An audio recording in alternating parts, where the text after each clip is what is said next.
Disha news 24x7 ಇದು ವಿಶ್ವಾಸದ ಪ್ರತಿಬಿಂಬ.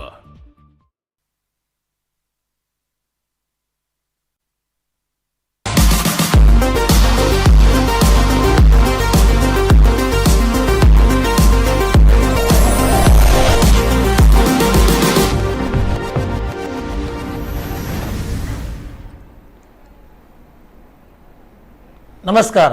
ಕಲಿಯುವ ವಿದ್ಯಾರ್ಥಿಗಳೇ, ಬೋಧಿಸುವ ಬೋಧಕರೇ, ಅದೇ ರೀತಿಯಾಗಿ ವೀಕ್ಷಿಸುವ ವೀಕ್ಷಕರೇ, ಇದು ಕಲಿಕಾ ವಿಷಯಗಳ ಬಗ್ಗೆ ಮಾಹಿತಿ ನೀಡುವ ವಿಶೇಷ ವಿನೂತನ ಕಾರ್ಯಕ್ರಮ ಜ್ಞಾನದೀಪ. ಸ್ಟಡಿ ಇನ್ಫಾರ್ಮೇಷನ್ ನಮ್ಮದು, ಟೈಮ್ ಡೆಡಿಕೇಶನ್ ನಿಮ್ಮದು.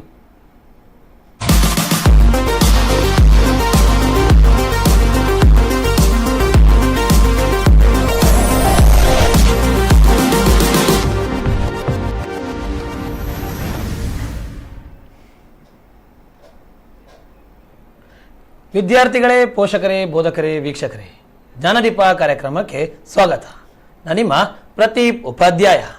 ಇವತ್ತು ನೋಡುವಂತಹ ವಿಶೇಷವಾದಂತಹ ಕಾನ್ಸೆಪ್ಟು ಲಾಸ್ಟ್ ಎಪಿಸೋಡಲ್ಲಿ ನಿಮಗೆ ಗೊತ್ತಿದೆ. JEE ನೋಡ್ತಾ ಹೋದೆವು. ಇವತ್ತು ನೋಡ್ಲಿಕ್ಕಿರುವಂಥದ್ದು ನೀಟ್ ಎಕ್ಸಾಮ್ ಮತ್ತು ಅದರ್ ಕಾಂಪಿಟೇಟಿವ್ ಎಕ್ಸಾಮ್ಗಳ ಬಗ್ಗೆ. ನೀಟ್ ಅಂತ ಹೇಳಿದ ಕೂಡಲೇ ಲಾಸ್ಟ್ ಟೈಮ್ ಹೇಳ್ತಾ ಹೋದೆ, ಡಾಕ್ಟರ್ ಆಗಬೇಕಾ, ನಿಮ್ಮ ಆರೋಗ್ಯ ಎಲ್ಲ ಸುಧಾರಿಸಬೇಕು ಅಂತ ಹೇಳಿದರೆ ಅಂತ ಒಬ್ಬ ವ್ಯಕ್ತಿ ಬೇಕಾ, ಆ ವ್ಯಕ್ತಿಯನ್ನು ತಯಾರು ಮಾಡುವಂತಹ ಎಕ್ಸಾಮೇ ನೀಟ್ ಎಕ್ಸಾಮ್ ಅಂತ ಹೇಳಿ. ಆ ನೀಟ್ ಅಂದರೆ MBBS ಮಾಡಬೇಕು ಅಂತ ಹೇಳಿ ಆದರೆ ನೀಟ್ ಅಂತ ಹೇಳುವಂಥ ಎಂಟ್ರೆನ್ಸ್ ಎಕ್ಸಾಮ್ ಬರಿಬೇಕು ಅಂತ ಹೇಳಿದರೆ ಯಾರು ಬರಿಬೇಕು? ಎಲ್ಲರೂ ಬರೀಲಿಕ್ಕೆ ಸಾಧ್ಯ ಇದೆಯಾ? ಅದಕ್ಕೆ ಅರ್ಹತೆ ಏನು? ಬರಿಬೇಕು ಅಂತ ಹೇಳಿದರೆ ಟ್ರೈನಿಂಗ್ ಹೇಗೆ ಬೇಕು ಅಂತ ಹೇಳುವಂಥದ್ದನ್ನು ನಮಗೆ ಗೊತ್ತಿರುವಂತಹ ವಿಶೇಷವಾದಂತಹ ವ್ಯಕ್ತಿ ಅಭಿಷೇಕ್ ಶೆಟ್ಟಿಯವರು. ನಮಗೆ ಗೊತ್ತಿದೆ, ಅಭಿಷೇಕ್ ಶೆಟ್ಟಿಯವರು ನೋನ್ ಸ್ಯಾಟ್ ಪ್ರೈವೇಟ್ ಲಿಮಿಟೆಡ್ ಮಂಗಳೂರಿನ ಫೌಂಡರ್, ಅದೇ ರೀತಿಯಾಗಿ ಮ್ಯಾನೇಜಿಂಗ್ ಡೈರೆಕ್ಟರ್ ಕೂಡ ಹೌದು. ಅದೇ ರೀತಿಯಾಗಿ ಈ ಎಲ್ಲ ಎಂಟ್ರೆನ್ಸ್ ಎಕ್ಸಾಮ್ಗಳು ಏನಿದೆಯೋ ಆ ಎಂಟ್ರೆನ್ಸ್ ಎಕ್ಸಾಮ್ಗಳಿಗೆ 10 ವರ್ಷಗಳಿಂದ ಸುಮಾರು 5,000ಕ್ಕೂ ಮಿಗಿಲಾಗಿರುವಂತಹ ವಿದ್ಯಾರ್ಥಿಗಳಿಗೆ ತರಬೇತಿ ನೀಡುವುದರೊಂದಿಗೆ ಸುಮಾರು 10,000ಕ್ಕೂ ಹೆಚ್ಚಿನ ವಿದ್ಯಾರ್ಥಿಗಳಿಗೆ ಕರ್ನಾಟಕದಲ್ಲಿ ಫ್ರೀ ಕೇರ್ ಗೈಡೆನ್ಸ್ನ ಮಾಹಿತಿಯನ್ನು ನೀಡ್ತಾ ಹೋಗ್ತಿದ್ದಾರೆ. ಟೋಟಲ್ ಆಗಿ ನೋಡುದು ಅಂತ ಆದರೆ ವಿದ್ಯಾರ್ಥಿಗಳ ಉನ್ನತೋನ್ನತ ಅಭಿವೃದ್ಧಿಗೋಸ್ಕರವಾಗಿ ನಾನು ಏನು ನೀಡಬೇಕು ಅದನ್ನು ನಾನು ಖಂಡಿತವಾಗಿಯೂ ಶ್ರದ್ಧೆಯನ್ನು ನೀಡ್ತೇನೆ ಅಂತ ಹೇಳುವಂತಹ ವಿಶೇಷವಾದಂತಹ ಒಂದು ನೋನ್ ಸ್ಯಾಟ್ ಲರ್ನಿಂಗ್ ಸಂಸ್ಥೆ. ಈ ಸಂಸ್ಥೆಯ ಫೌಂಡರ್, ಅದೇ ರೀತಿಯಾಗಿ ಮ್ಯಾನೇಜಿಂಗ್ ಡೈರೆಕ್ಟರ್ ಆಗಿರುವಂತಹ ಮಿಸ್ಟರ್ ಅಭಿಷೇಕ್ ಶೆಟ್ಟಿ ಅವರನ್ನು ಇವತ್ತಿನ ಕಾರ್ಯಕ್ರಮಕ್ಕೆ ಮತ್ತೊಮ್ಮೆ ಸ್ವಾಗತಿಸ್ತಾ ಇದ್ದೇನೆ. ಬಹಳ ಸಂತೋಷ. 10 ವರ್ಷಗಳಿಂದ ಈ ಒಂದು ವಿಶೇಷವಾಗಿ ಎಲ್ಲ ವಿದ್ಯಾರ್ಥಿಗಳಿಗೂ ಒಂದು ಲರ್ನಿಂಗ್ ಮಾಡಬೇಕು, ಅವರು ಟ್ರೈನಿಂಗ್ ತಗೊಳ್ಬೇಕು, ಅವರೊಂದು ಎಂಟ್ರೆನ್ಸ್ ಎಕ್ಸಾಮ್ ಬರಿಬೇಕು ಅಂತ ಹೇಳುವಂತ ಕನಸು ಅದು ಹೇಗೆ ಮೂಡಿತ್ತು ನಿಮಗೆ ಅವತ್ತು? ನಾನು ಆ್ಯಕ್ಚುಲಿ ನಮ್ಮದು ಗ್ರ್ಯಾಜುಯೇಷನ್ ಪಾಸ್ ಔಟ್ ಆದ ನಂತರ, ಆಫ್ಟರ್ ಕಂಪ್ಲೀಟಿಂಗ್ ಮೈ ಗ್ರ್ಯಾಜುಯೇಷನ್ 1-2 ವರ್ಷ ನಂತರ ನನಗೆ ರಿಯಲೈಸ್ ಆಯಿತು, ನಾನು ಒಂದು ವೇಳೆ ಕಲಿಯುವಾಗ ಆ್ಯಸ್ ಅ ಸ್ಟೂಡೆಂಟ್ ನನಗೆ ಈ ಪರ್ಟಿಕ್ಯುಲರ್ ಇನ್ಫಾರ್ಮೇಷನ್ ಗೊತ್ತಿದ್ದರೆ ಇಂಥ ಎಕ್ಸಾಮ್ ಉಂಟಾ ಅಂತ, so definitely I could have gone for that option. ಅದೇ ರೀತಿ ಬೇರೆ ಬೇರೆ ಯಾವುದೆಲ್ಲ ಆಪ್ಷನ್ಸ್ ಇದೆ, I realised after passing out my graduation. So ಒಮ್ಮೆ ನಾನು ಪ್ರೊಫೆಷನಲ್ ಕೋರ್ಸಿಗೆ ಆ್ಯಸ್ ಎ ಟೀಚರ್ ನಾನು ಯಾವಾಗ ಸ್ಟಾರ್ಟ್ ಮಾಡಿದ್ದೆ, ಸೊ ಆ ಪಾಯಿಂಟಿಂದ ನನಗೆ ಗೊತ್ತಾದದ್ದು. ಸೊ ಓಕೆ, ನನಗೆ ಆಯಿತು, ಫೈನ್. ಬಟ್ ಬೇರೆ ವಿದ್ಯಾರ್ಥಿಗಳಿಗಾಗಲಿ ಬೇರೆ ಸ್ಟೂಡೆಂಟ್ಸಿಗಾಗಲಿ ಇನ್ಫಾರ್ಮೇಷನ್ ಒಂದು ಕರೆಕ್ಟ್ ರೀತಿಯಲ್ಲಿ ರೀಚ್ ಆಗಬೇಕಂತ ಆ ಇಂಟೆನ್ಷನ್ ಇಂದ ನಾವು ಸ್ಟಾರ್ಟ್ ಮಾಡಿದ್ದು ಸಂಸ್ಥೆ ಅಲ್ವಾ? 10 ವರ್ಷಗಳ ಅದು 5,000ಕ್ಕೂ ಮಿಗಿಲಾಗಿರುವಂತಹ ವಿದ್ಯಾರ್ಥಿಗಳ ಅದರ ಉಪಯೋಗ ಪಡಿತಾ ಅವ್ರು ಹೇಳ್ತಾ ಹೋಗುವಂತ ವಿದ್ಯಾರ್ಥಿಗಳು 40-50 ದಿವಸದಲ್ಲಿ 1 ವರ್ಷದನ್ನು ಪಡಿಬಹುದು ಅಂತ ಹೇಳುವಂತ ಯಶಸ್ಸು, ಆ ಯಶಸ್ಸಿನ ಗುಟ್ಟನ್ನು ಇವತ್ತು ಖಂಡಿತವಾಗಿ ನಿಮ್ಮಿಂದ ಪಡ್ಕೊಳ್ಳಿಕ್ಕಿದೆ. ಅದಕ್ಕಿಂತ ಮೊದಲಾಗಿ ನಾವು ಕಂಪ್ಲೀಟ್ ಮಾಡಬೇಕಾದದ್ದು ಇವತ್ತಿನ ವಿಶೇಷವಾದಂತಹ ಸಬ್ಜೆಕ್ಟ್ ನೀಟ್ ಎಕ್ಸಾಮ್ ನ ಬಗ್ಗೆ. ನೀಟ್ ಎಕ್ಸಾಮ್ ಇರ್ಬೋದು ಅಥವಾ CET ಎಕ್ಸಾಮ್ ಇರ್ಬೋದು, ಇದರ ಬಗ್ಗೆ ನಾವು ಲಾಸ್ಟ್ ಟೈಮ್ ಒಂದ್ಸಲ ಕೇಳ್ತಾ ಹೋದಾಗ ಹೇಳಿದೆವು, ಈ ಯಾವುದೇ ಕಾರಣಕ್ಕೂ ಇದರ ಎಕ್ಸಾಮ್ ನ ಡೇಟ್ಗಳನ್ನು ಅನೌನ್ಸ್ ಮಾಡಲಿಲ್ಲ ಅಂತ ಹೇಳಿ. ನಾನು ಇವತ್ತು ಕೇಳ್ತಾ ಇದ್ದೇನೆ, ಏನಾದ್ರು ಬದಲಾವಣೆ ಆಗಿದೆ ಈ ಅನೌನ್ಸ್ ನಲ್ಲಿ? ನೀಟ್ ಮತ್ತೆ CET in particular last 1 week ಅಲ್ಲಿ ಯಾವ್ದು ಅಪ್ಡೇಟ್ ಬರಲಿಲ್ಲ. ಎಕ್ಸಾಮ್ ಇರ್ಲಿ ಅಥವಾ ಅಪ್ಲಿಕೇಶನ್ ಇರ್ಲಿ. Apart from NEET CET, UGC ಇಂದ ಒಂದು ತುಂಬಾ ಇಂಪಾರ್ಟೆಂಟ್ ಅಪ್ಡೇಟ್ ಬಂದಿದೆ. UGC ಅಂದ್ರೆ ಯೂನಿವರ್ಸಿಟಿ ಗ್ರಾಂಟ್ಸ್ ಕಮಿಷನ್. ಇದು ಎಲ್ಲ ಈಗ ನಾವು ಆಫ್ಟರ್ 12th ಯಾವುದು ಗ್ರಾಜುಯೇಷನ್ ಮಾಡ್ತೇವೆ, ಎಲ್ಲ colleges comes under UGC, university grants commission. ಹೌದು. ಸೊ ಅವ್ರದ್ದು ಏನು ಹೊಸ ರೂಲ್ ಇಂಪ್ಲಿಮೆಂಟ್ ಮಾಡಿದ್ದಾರೆ ಅಂದರೆ, ಈ ವರ್ಷದಿಂದ 3 days ಬ್ಯಾಕ್ ಬಂದ ರೂಲ್ ಅದು. ಎಲ್ಲ central university which is coming under central government, ಎಲ್ಲ ಯೂನಿವರ್ಸಿಟಿ ಯಾವುದೇ ಕೋರ್ಸ್ ಆಗಲಿ, ಈಗ ಟೆಕ್ನಿಕಲ್ಗೆ ಹೇಗೂ ಕಾಂಪಿಟೇಟಿವ್ ಎಕ್ಸಾಮ್ಸ್ ಇದೆ, ನಾನ್ ಟೆಕ್ನಿಕಲ್ಗೆ ಕೂಡ ಕಂಪಲ್ಸರಿ ಎಕ್ಸಾಮ್ಸ್ ಮಾಡಿದ್ದಾರೆ. ನಾನ್ ಟೆಕ್ನಿಕಲ್ ನಾನ್ ಆರ್ಟ್ಸ್ ಆಗಲಿ, ಕಾಮರ್ಸ್ ಹೋಗುದಾಗ್ಲಿ, ಬೇರೆ ಯಾವುದೇ ಕೋರ್ಸ್ ಆಗಲಿ compulsory common university entrance test ಅಂತ. ಅಂದ್ರೆ BA, BSc, BSW ಯಾವುದಕ್ಕೆ ಮಾಡುದಾದ್ರೂ ಕೂಡ ಸೆಂಟ್ರಲ್ ಯೂನಿವರ್ಸಿಟಿ, ಎನಿ ಸೆಂಟ್ರಲ್ ಯೂನಿವರ್ಸಿಟಿಗೆ ಅಡ್ಮಿಷನ್ ಬೇಕಾದ್ರೆ 100% ಅವರು ಇದು ಎಂಟ್ರೆನ್ಸ್ ಟೆಸ್ಟ್ ಬರ್ದೇ ಹೋಗ್ಬೇಕು. ಮುಂಚೆ ಅವ್ರದ್ದು ಬೋರ್ಡ್ ಎಕ್ಸಾಮ್ ಮಾರ್ಕ್ಸ್ ಅಲ್ಲಿ ಕನ್ಸಿಡರ್ ಮಾಡ್ತಿದ್ರು, ಆದ್ರೆ ಈಗ ಈ ವರ್ಷದಿಂದ ಕಂಪಲ್ಸರಿ ಮಾಡಿದ್ದಾರೆ. ಅದರದ್ದು ಅಪ್ಲಿಕೇಶನ್ ಫಾರ್ಮ್ ಒಂದು ಏಪ್ರಿಲ್ ಅಲ್ಲಿ ಎಕ್ಸ್ಪೆಕ್ಟ್ ಮಾಡಬಹುದು, ಎಕ್ಸಾಮ್ ಜುಲೈಯಲ್ಲಿ. ಸೊ ಬೋರ್ಡ್ ಎಕ್ಸಾಮ್ಗಳಿಂತ ಎಂಟ್ರೆನ್ಸ್ ಎಕ್ಸಾಮ್ ಸೆಂಟ್ರಲ್ ಬೋರ್ಡ್ಗಳಿಗೆ ಅಗತ್ಯವಾಗಿರ್ತದೆ. ಹೌದೌದು. ಸೊ ಯಾರೆಲ್ಲ ಇಷ್ಟುವರೆಗೆ ಬೋರ್ಡ್ ಎಕ್ಸಾಮ್ ಪ್ರಿಪೇರ್ ಮಾಡ್ತಿದ್ರು ಅವರಿಗೆ ಒಂದು ಸಡನ್ ಆಗಿ ಇದೊಂದು ಚೇಂಜ್. ಯಾಕೆಂದ್ರೆ ಬೋರ್ಡ್ ಎಕ್ಸಾಮ್ ಡಿಸ್ಕ್ರಿಪ್ಟಿವ್ ಎಕ್ಸಾಮ್, ಒಂದು 5 ಮಾರ್ಕ್ಸ್ ಆಗಲಿ 10 ಮಾರ್ಕ್ಸ್ ಆಗಲಿ, ಆದ್ರೆ ಇದು ಕಾಂಪಿಟೇಟಿವ್ ಆಬ್ಜೆಕ್ಟಿವ್ ಎಕ್ಸಾಮ್. ಸೊ ಒಂದು ಕ್ವೆಶನ್ 4 ಆಪ್ಷನ್ ಹಾಗೆ. ಖಂಡಿತ ಈ ಒಂದು ಎಂಟ್ರೆನ್ಸ್ ಎಕ್ಸಾಮ್ ಯಾಕಂತ ಹೇಳಿ ನೀವು ಆಗ್ಲೇ ಹೇಳ್ತಾ ಹೋದ್ರಿ, ಇದೊಂದು ಬಹಳ ಪ್ರಿಪೇರ್ ಆಗ್ಬೇಕಾಗ್ತದೆ ಅಂತ ಹೇಳಿ. ಪ್ರಿಪೇರ್ ಆಗ್ಲಿಕ್ಕೆ ಆಪ್ಷನ್ ಇಲ್ಲದ ಸಮಯ ಇಲ್ಲದಂತ ಒಂದು ಸಮಯ, ಆದ್ರೂ ಕೂಡ ಎಂಟ್ರೆನ್ಸ್ ಎಕ್ಸಾಮ್ ಮಾಡಬೇಕು ಅಂತ ಹೇಳಿ ಸೆಂಟ್ರಲ್ ಬೋರ್ಡ್ ಅಥವಾ UGC ಥಿಂಕ್ ಮಾಡಿದೆ. ಯಾವ ಉದ್ದೇಶಕ್ಕೋಸ್ಕರ? ನೋಡಿ, ಪ್ರತಿ ವರ್ಷ ಏನಾಗ್ತಿದೆ ಅಂದ್ರೆ, ಈಗ ಲಾಸ್ಟ್ ಇಯರ್ ಕೋವಿಡ್ ಬಂದ ಕಾರಣ ಆಲ್ಮೋಸ್ಟ್ ಈಗ 12th standard board exam cancel ಮಾಡಿದ್ರು. ಸೊ ಶಾಕಿಂಗ್ ನ್ಯೂಸ್ ಏನಂದ್ರೆ, ಆ ವರ್ಷ 2 crore ಸ್ಟೂಡೆಂಟ್ಸ್ಗೆ ಎಫೆಕ್ಟ್ ಆಗಿದೆ who are in just 12th. So all ಇಂಡಿಯಾದಲ್ಲಿ ಅಷ್ಟು ಸ್ಟೂಡೆಂಟ್ಸ್ ಇದ್ದಾರೆ ಒಂದು ಪರ್ಟಿಕ್ಯುಲರ್ ಇಯರ್ ಅಲ್ಲಿ. ಆದ್ರೆ ನಮಗೆ ಸೆಂಟ್ರಲ್ ಯೂನಿವರ್ಸಿಟಿ ಸೀಟ್ಸ್ ಕೇವಲ ಲಿಮಿಟೆಡ್ ಇರ್ತದೆ. So based on board exam normally seats ಕೊಡ್ತಿದ್ರು, ಆದ್ರೆ ಬೋರ್ಡ್ ಎಕ್ಸಾಮ್ ಪ್ರಾಬ್ಲಮ್ ಏನಂದ್ರೆ, because it is descriptive exam, ಈಗ ಒಂದು 5 ಮಾರ್ಕ್ಸ್ ಆನ್ಸರ್ ಬರೆದ್ರೆ ಒಬ್ಬ ವ್ಯಾಲ್ಯೂಯೇಟರ್ ಅದಕ್ಕೆ 5 ಮಾರ್ಕ್ ಕೊಡ್ಬೋದು, ಇನ್ನೊಂದು ವ್ಯಾಲ್ಯೂಯೇಟರ್ ಅದಕ್ಕೆ 4 ಮಾರ್ಕ್ಸ್ ಕೊಡ್ಬೋದು. ಅದು ಡಿಫ್ರೆನ್ಸ್ ಬರ್ತದೆ. ಸೊ ಕರೆಕ್ಟ್ ಹೇಳಲಿಕ್ಕೆ ಈ ಪರ್ಟಿಕ್ಯುಲರ್ ಕ್ಯಾಂಡಿಡೇಟ್ ಇಸ್ ಸೂಟೇಬಲ್ ಅಂತ ಹೇಳಲಿಕ್ಕೆ ಕಷ್ಟ.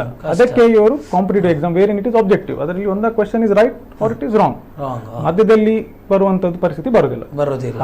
ಅದಕ್ಕೋಸ್ಕರವಾಗಿ ಎಂಟ್ರೆನ್ಸ್ ಎಕ್ಸಾಮ್ ಅನ್ನು ಮಾಡ್ತಾ ಹೋಗ್ತಾರೆ. ಯಾಕಂದ್ರೆ ಅಲ್ಲೇ ಅವ್ನು ಕರೆಕ್ಟ್ ಆಗಿ ತಯಾರಾಗಬೇಕು ಅಂದಿದ್ದೇನೆ.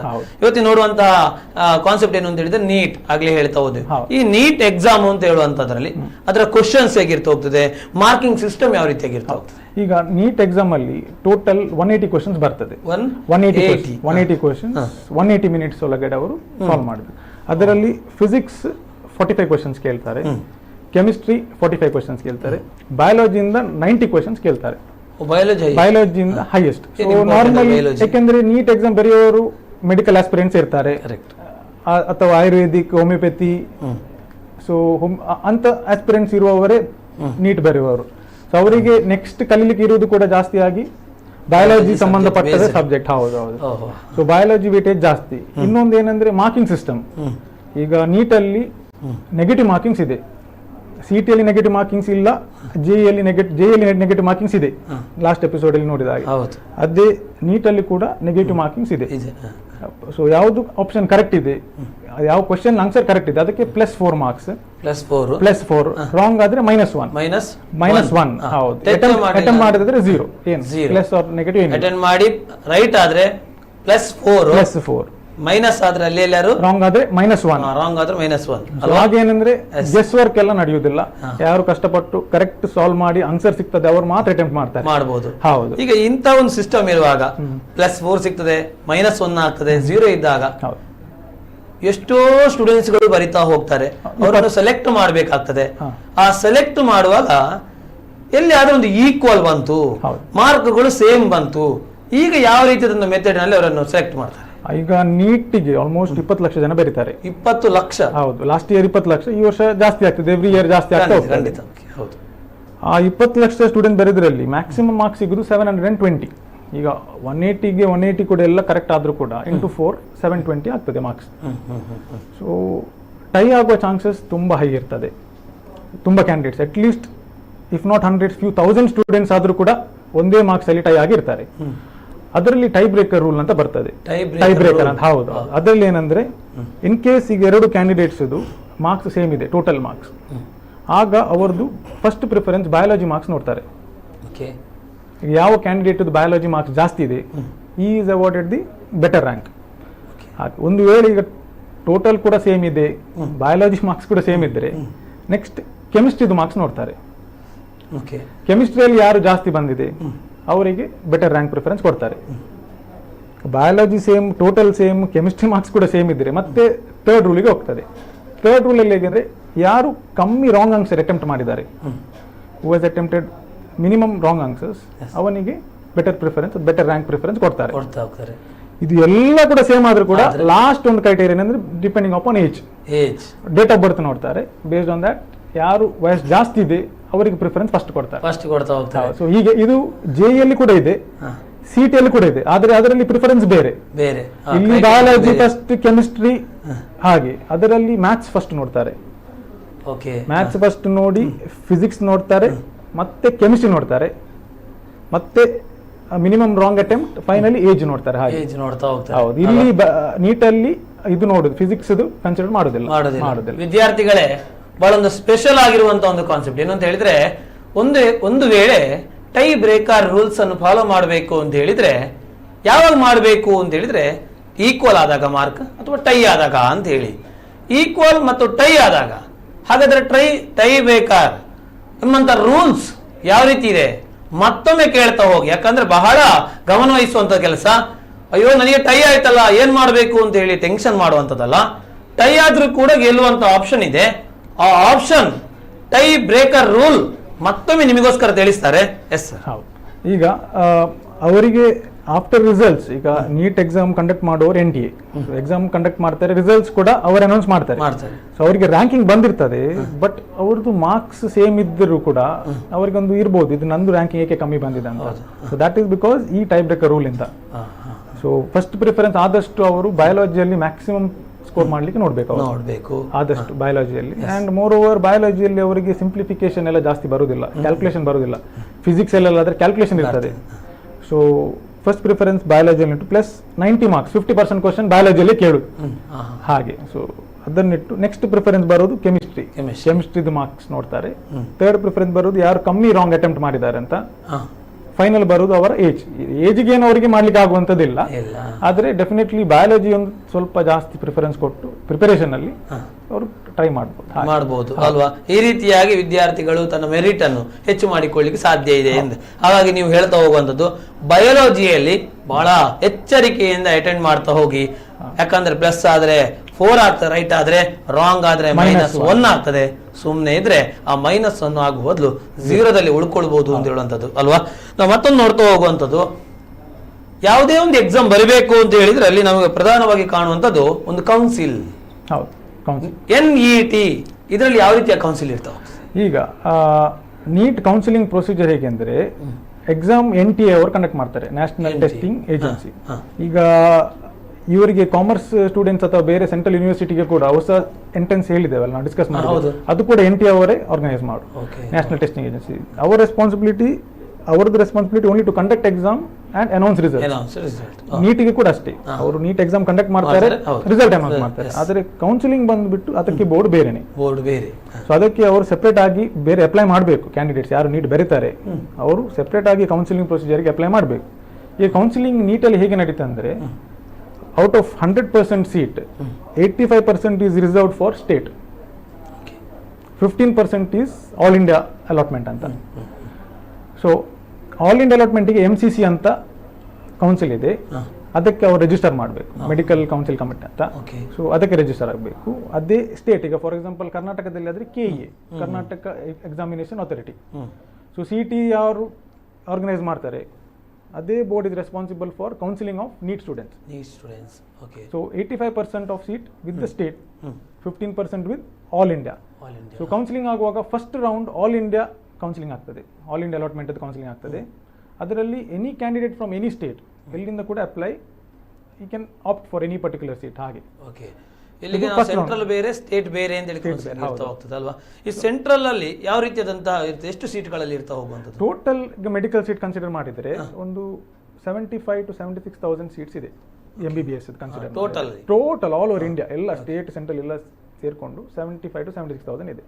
ಅದೇ ಈಗ ನಾವು ಆಯುಷ್ ರಿಲೇಟೆಡ್ ಕೋರ್ಸ್ ನೋಡಿದರೆ ಒಂದು 50,000 ಇದೆ, ಡೆಂಟಲ್ ಒಂದು 26,000-27,000 ಇದೆ. ಸೊ ಸ್ಟೇಟಲ್ಲಿ ಎಸ್ಪೆಷಲಿ ನಮ್ಮದು ಕರ್ನಾಟಕ ಸ್ಟೇಟಲ್ಲಿ ಮೆಡಿಕಲ್ ಸೀಟ್ಸ್ ಸ್ವಲ್ಪ ಜಾಸ್ತಿ, ಯಾಕೆಂದರೆ ಇಲ್ಲಿ ಮೆಡಿಕಲ್ ಕಾಲೇಜಸ್ ಜಾಸ್ತಿ ಇದೆ. ಸೊ ಅದು ಒಂದು ಬೆನಿಫಿಟ್ ಇದೆ ಕರ್ನಾಟಕದಲ್ಲಿ ಕಲಿತವರಿಗೆ. But at the same time ಕರ್ನಾಟಕದ ಆಸ್ಪಿರೆಂಟ್ಸ್ ಕೂಡ ಜಾಸ್ತಿ ಇದ್ದಾರೆ, ನಂಬರ್ ಆಫ್ ಅಪ್ಲಿಕೆಂಟ್ಸ್ ಕೂಡ ಜಾಸ್ತಿ ಇದ್ದಾರೆ. So first round counselling all ಇಂಡಿಯಾದ ಆಗ್ತದೆ, ಸೆಕೆಂಡ್ ರೌಂಡ್ ಸ್ಟೇಟ್ ವೈಸ್ ಆಗ್ತದೆ. So first round all India, second round state wise. ಅದ್ರ ಫಸ್ಟರಲ್ಲಿ 15% ಸೀಟ್ ಅವೈಲೇಬಲ್ ಇದೆ, ಸೆಕೆಂಡಲ್ಲಿ 85% ಆಫ್ ದ ಸೀಟ್ ಅವೈಲೇಬಲ್ ಇದೆ. ಮತ್ತೆ ಪುನಃ ಥರ್ಡ್ ರೌಂಡ್ ಬರ್ತದೆ. ಈ ಥರ್ಡ್ ರೌಂಡ್ ಪುನಃ ಆಲ್ ಇಂಡಿಯಾ ಹೌದು. ಮತ್ತೆ ಬರೋದು ಫೋರ್ತ್ ರೌಂಡ್ ಇನ್ನೊಮ್ಮೆ ಸ್ಟೇಟ್ ವೈಸ್. ಈಗ ಫಸ್ಟ್ 2 ರೌಂಡಲ್ಲಿ ಯಾವ್ದು ಸೀಟ್ ಸಿಗ್ತದೆ ಕ್ಯಾಂಡಿಡೇಟ್ಗೆ, ಬೇಕಿದ್ರೆ ಅವರು ಆ ಸೀಟ್ ಬಿಡ್ಬೋದು. ಅಂದ್ರೆ ಇಫ್ ಹಿ ಫೀಲ್ಸ್ ನನಗೆ ಥರ್ಡ್ ಮತ್ತೆ ಫೋರ್ತ್ ರೌಂಡಲ್ಲಿ ಇದಕ್ಕಿಂತ ಬೆಟರ್ ಸೀಟ್ ಸಿಗ್ತದೆ, ಡೆಫಿನೆಟ್ಲಿ ಅವ್ರು ಬಿಡ್ಬೋದು. ಆದರೆ ಫೋರ್ತ್ ರೌಂಡಲ್ಲಿ ಸಿಕ್ಕುವಂಥ ಸೀಟನ್ನು ಅವ್ರು ಬಿಡಲಿಕ್ಕೆ ಇಲ್ಲ. ಹಾಗೆ ಬಿಟ್ಟರೆ ಅವ್ರದ್ದು ಆ ಪರ್ಟಿಕ್ಯುಲರ್ ಎಂತ ಫೀಸ್ ಪೇ ಮಾಡಿದ್ದಾರೆ ದಟ್ ಈಸ್ ನಾಟ್ ರಿಫಂಡಬಲ್. ಹಾಗೆ ಪ್ಲಸ್ ಮತ್ತೆ ಆ ಪಾಯಿಂಟಲ್ಲಿ ಸೀಟ್ ಬಿಡೋದು ಕೂಡ ಸ್ವಲ್ಪ ರಿಸ್ಕ್. ಹಾಗೆ ಫೈನಲ್ ಒಂದು ಮಾಪಪ್ ರೌಂಡ್ ಅಂತ ಬರ್ತದೆ. ಅದು ಎಲ್ಲ ಸೀಟ್ ಅಲಾಟ್ಮೆಂಟ್ ಆದ ನಂತರ ಕೆಲವರು ಎಂತ ಮಾಡ್ತಾರೆ, ಮೆಡಿಕಲ್ ಬೇಡ, ಬೇರೆ ಯಾವ್ದು ಎಕ್ಸಾಮ್ ರಿಸಲ್ಟ್ ಒಳ್ಳೆ ಬರುತ್ತೆ ಅಥವಾ ಅಬ್ರಾಡಿಗೆ ನೋಡ್ತಾರೆ, ಏನಾದರೂ ಬೇರೆ ಆಪ್ಷನ್ ನೋಡ್ತಾರೆ. ಅಂಥದ್ದಿರುವಾಗ ಇನ್ನೊಮ್ಮೆ ಸೀಟ್ಸ್ ಸ್ವಲ್ಪ ವೇಕೆಂಟ್ ಆಗ್ತದೆ.